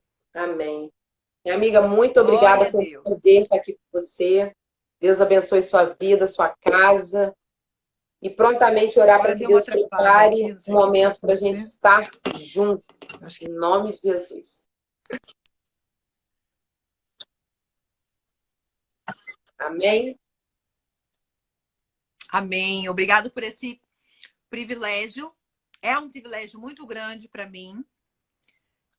Porque eu vejo os seus stories, eu vejo suas fotos, você é uma mulher, é uma pastora, independente do título. Eu não encaro a palavra pastora como título, eu encaro a palavra pastora como a ação que o pastor tem, que é o cuidar de vidas.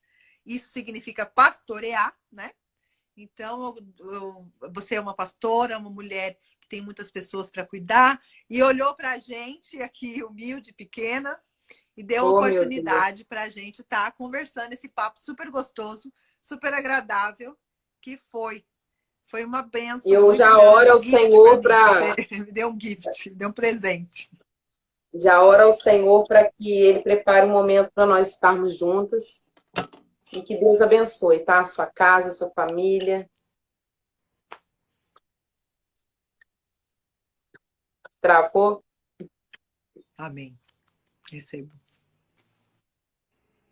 Fica com Deus. Grande beijo. Um beijo, Pai Senhor, para vocês. Tchau, gente. A fotinha. Tchau.